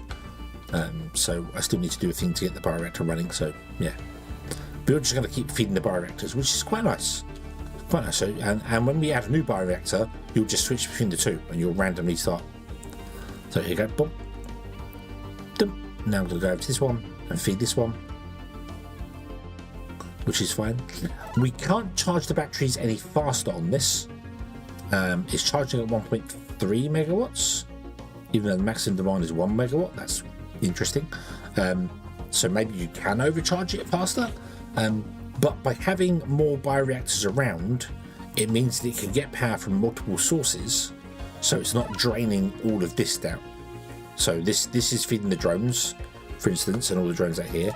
This is feeding everything in range here, so some of the trees here, some drones and things. This is feeding some. It basically offsets the power load, so you don't have to worry too much about it draining all your power down to nothing from one source. So yeah, so now our power is 6 megawatts and our peak is 12. So 6 megawatts is what we're generating. 2 here, 2 here, 2 here, which is fine. And this guy's just going to go and put logs into all of them all the time, which is cool. Yeah, awesome. Okay, we have a crane to play with. We'll get round to the crane later. We also have the hammer mills to play with. This is where the factory starts actually getting important, because the hammer mills can do things. And I'll realise as well, we actually want the hammer mills like this side. So our lander is completely in the way of the base that I want to build now. But that's okay. That's perfectly fine. Because yeah, we can like move these guys over here or something and have them mine out this area if we wanted to. In fact, you know what? Let's do that. Let's go flat into lander and have you guys mine out this area here, and we can work on that as well. So yeah, cool. Okay. I think we're going to leave this one here, and we will come back tomorrow and continue on with the fun and games. Wow, lots of you were. Oh. Foolish carpenter did not. You are full on logs. Don't. So if I do this and I control click that, that has now set the thing to 5 logs. Of course, the reason it's filled with 100 logs is because this is just looking for any requested items, and it was requesting biomass. Yep, I yawned you, Eggman. Yep, it's nearly time. It's nearly yawning time. So yeah, so this was requesting biomass, and because it was requesting biomass, that means it was true, so it would get wood and continue going. So yes, that's why this is full. That's why you was flying backwards and forwards so much. I wasn't expecting that, but that's okay. You will eventually burn through 100 logs. That's not a problem. That will happen. Absolutely will happen. We are also going to get to a point where this is going to be full, and then this drone isn't going to get to here. So I do in fact need to build another small storage next to this. here, and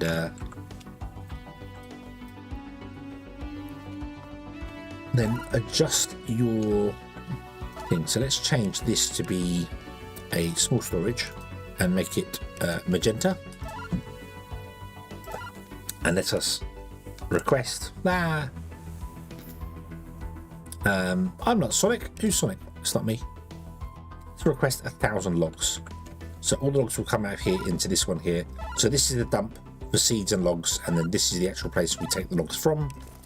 So let's change this to be that one and go my team. So you go to a small storage, but on your team. So you go to the pink one. Put them, and the pink one is the one with the logs in.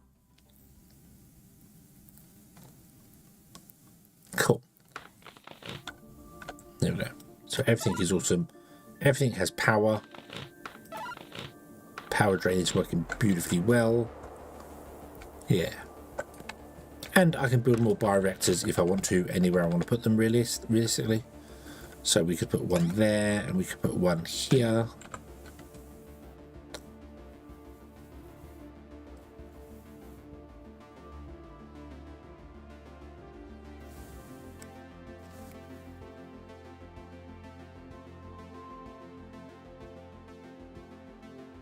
And then this guy will just start filling all 4 bioreactors up.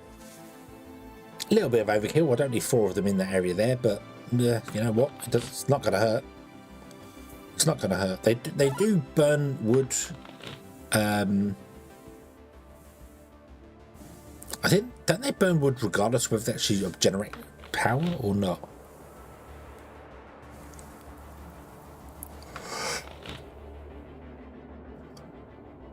I don't know if yet they actually do burn the wood.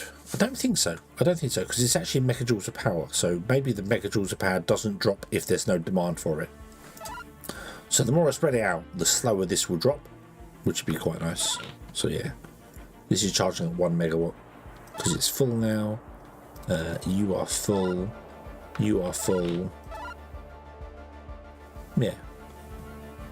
Yeah, put on. So it recharges almost instantly. So yeah.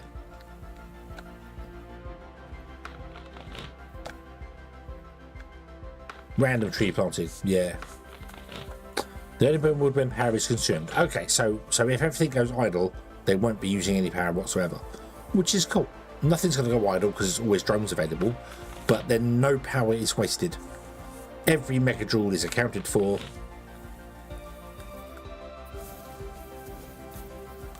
Awesome. We are going to have to rebuild this factory though, because as I said, you need to put the hammer mills in before the smelters, and you'll see why when I do that later. So, but we'll do that tomorrow. We'll do it tomorrow. We shall come back and play some more ICARIA tomorrow. We will build the blast furnace, which requires concrete, which we haven't got yet. So I need to get the hammer mills going. So yeah. So we'll have to sort that one out there, and I'm going to have these guys do it as well. I kind of want to build a second drill like here. Although you're not going to overlap a lot, but we can get you mining out this area over here rather than getting the drones to do it.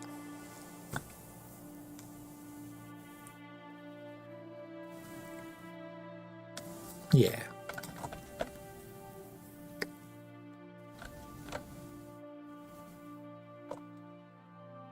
Oh, looks like the copper has actually stopped. And for some reason there is granite and mudstone and stuff inside here. Not quite sure why. That might be to do with my failsafe on the scripts. It may be that they ran out of copper and then they just grabbed whatever the block was below it.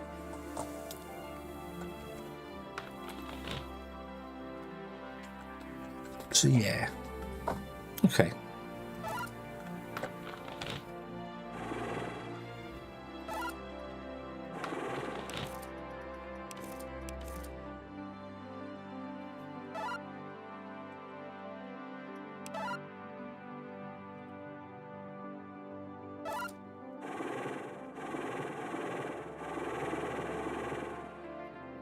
should leave those there. Yeah. Yeah. If a drone if two drones go to the same location, the first one picks up the copper, the second one will pick up the whatever's underneath it. You can, again, we can add a failsafe to that to actually fix that. Because you can simply drop an if statement in here and go, if we're on tile, and we'll add copper or iron, so we're covering both bases, then we can mine. If we're not, then we need to go somewhere else. So yeah, and that won't pick any random stuff up like the granite and things off the floor. So yeah, so we'll save that. That'll cover that problem there. You are now trying to chop down stuff over here.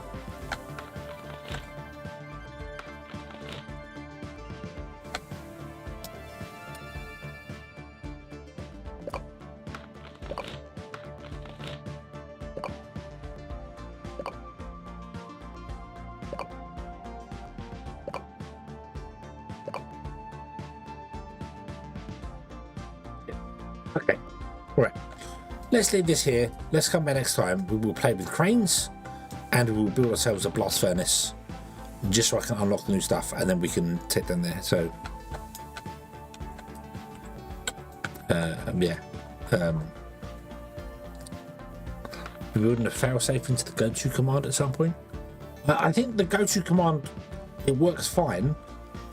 It's just that, as I said, if another drone gets there first and modifies the terrain, then the other drone doesn't know because it's just going to that location. So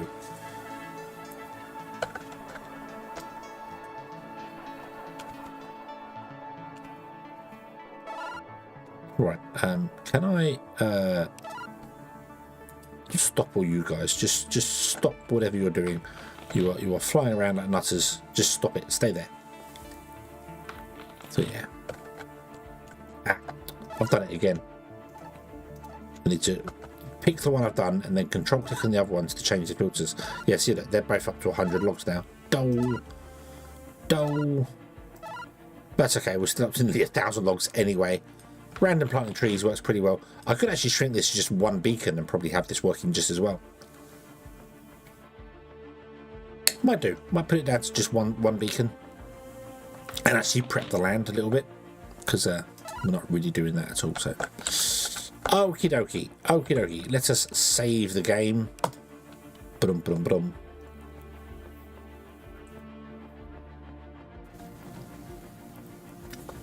That is, it will validate its destination whilst in flight.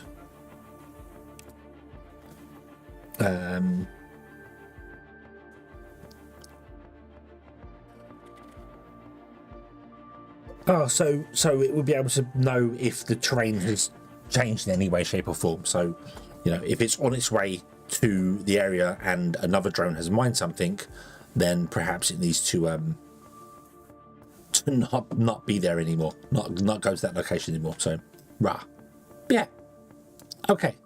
There's a beautiful nuclear powered drive, nuclear powered thing, and the weirdest thing to believe about this spaceship is that all these things here are just fuel. The whole end of this is fuel, and that's it. And you live in that little end bit there. That's it. Yeah. Hey, do you mind? Do you mind? I need to ban that when I'm on this scene. I need to ban that on this scene. You can't see me at all now. Look, I'll go in front of the spaceship. Yeah.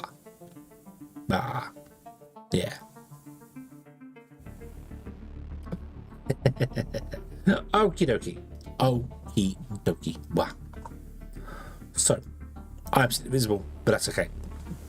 So, we shall leave this here, and we shall return to this tomorrow at the same time, 11 PM UK time, and we shall continue on with it and build the blast furnace and see what's new in the preview version. I do hope for anyone that's been following along and seeing the stuff that we're doing, that it all makes sense and that all the way the scripting works. It's way more powerful than I think anyone could actually explain. because there are so many different things you can do with it, it would be impossible to write down every combination. So, but you can get drones to do anything you want. You can get them to count, you get them to move one at a time and do things, and you could plant things in order, and you could, yeah. So we might do that with the trees tomorrow. I might get the trees to plant in a certain order and see how it goes. So yeah, maybe we'll see how that goes. So.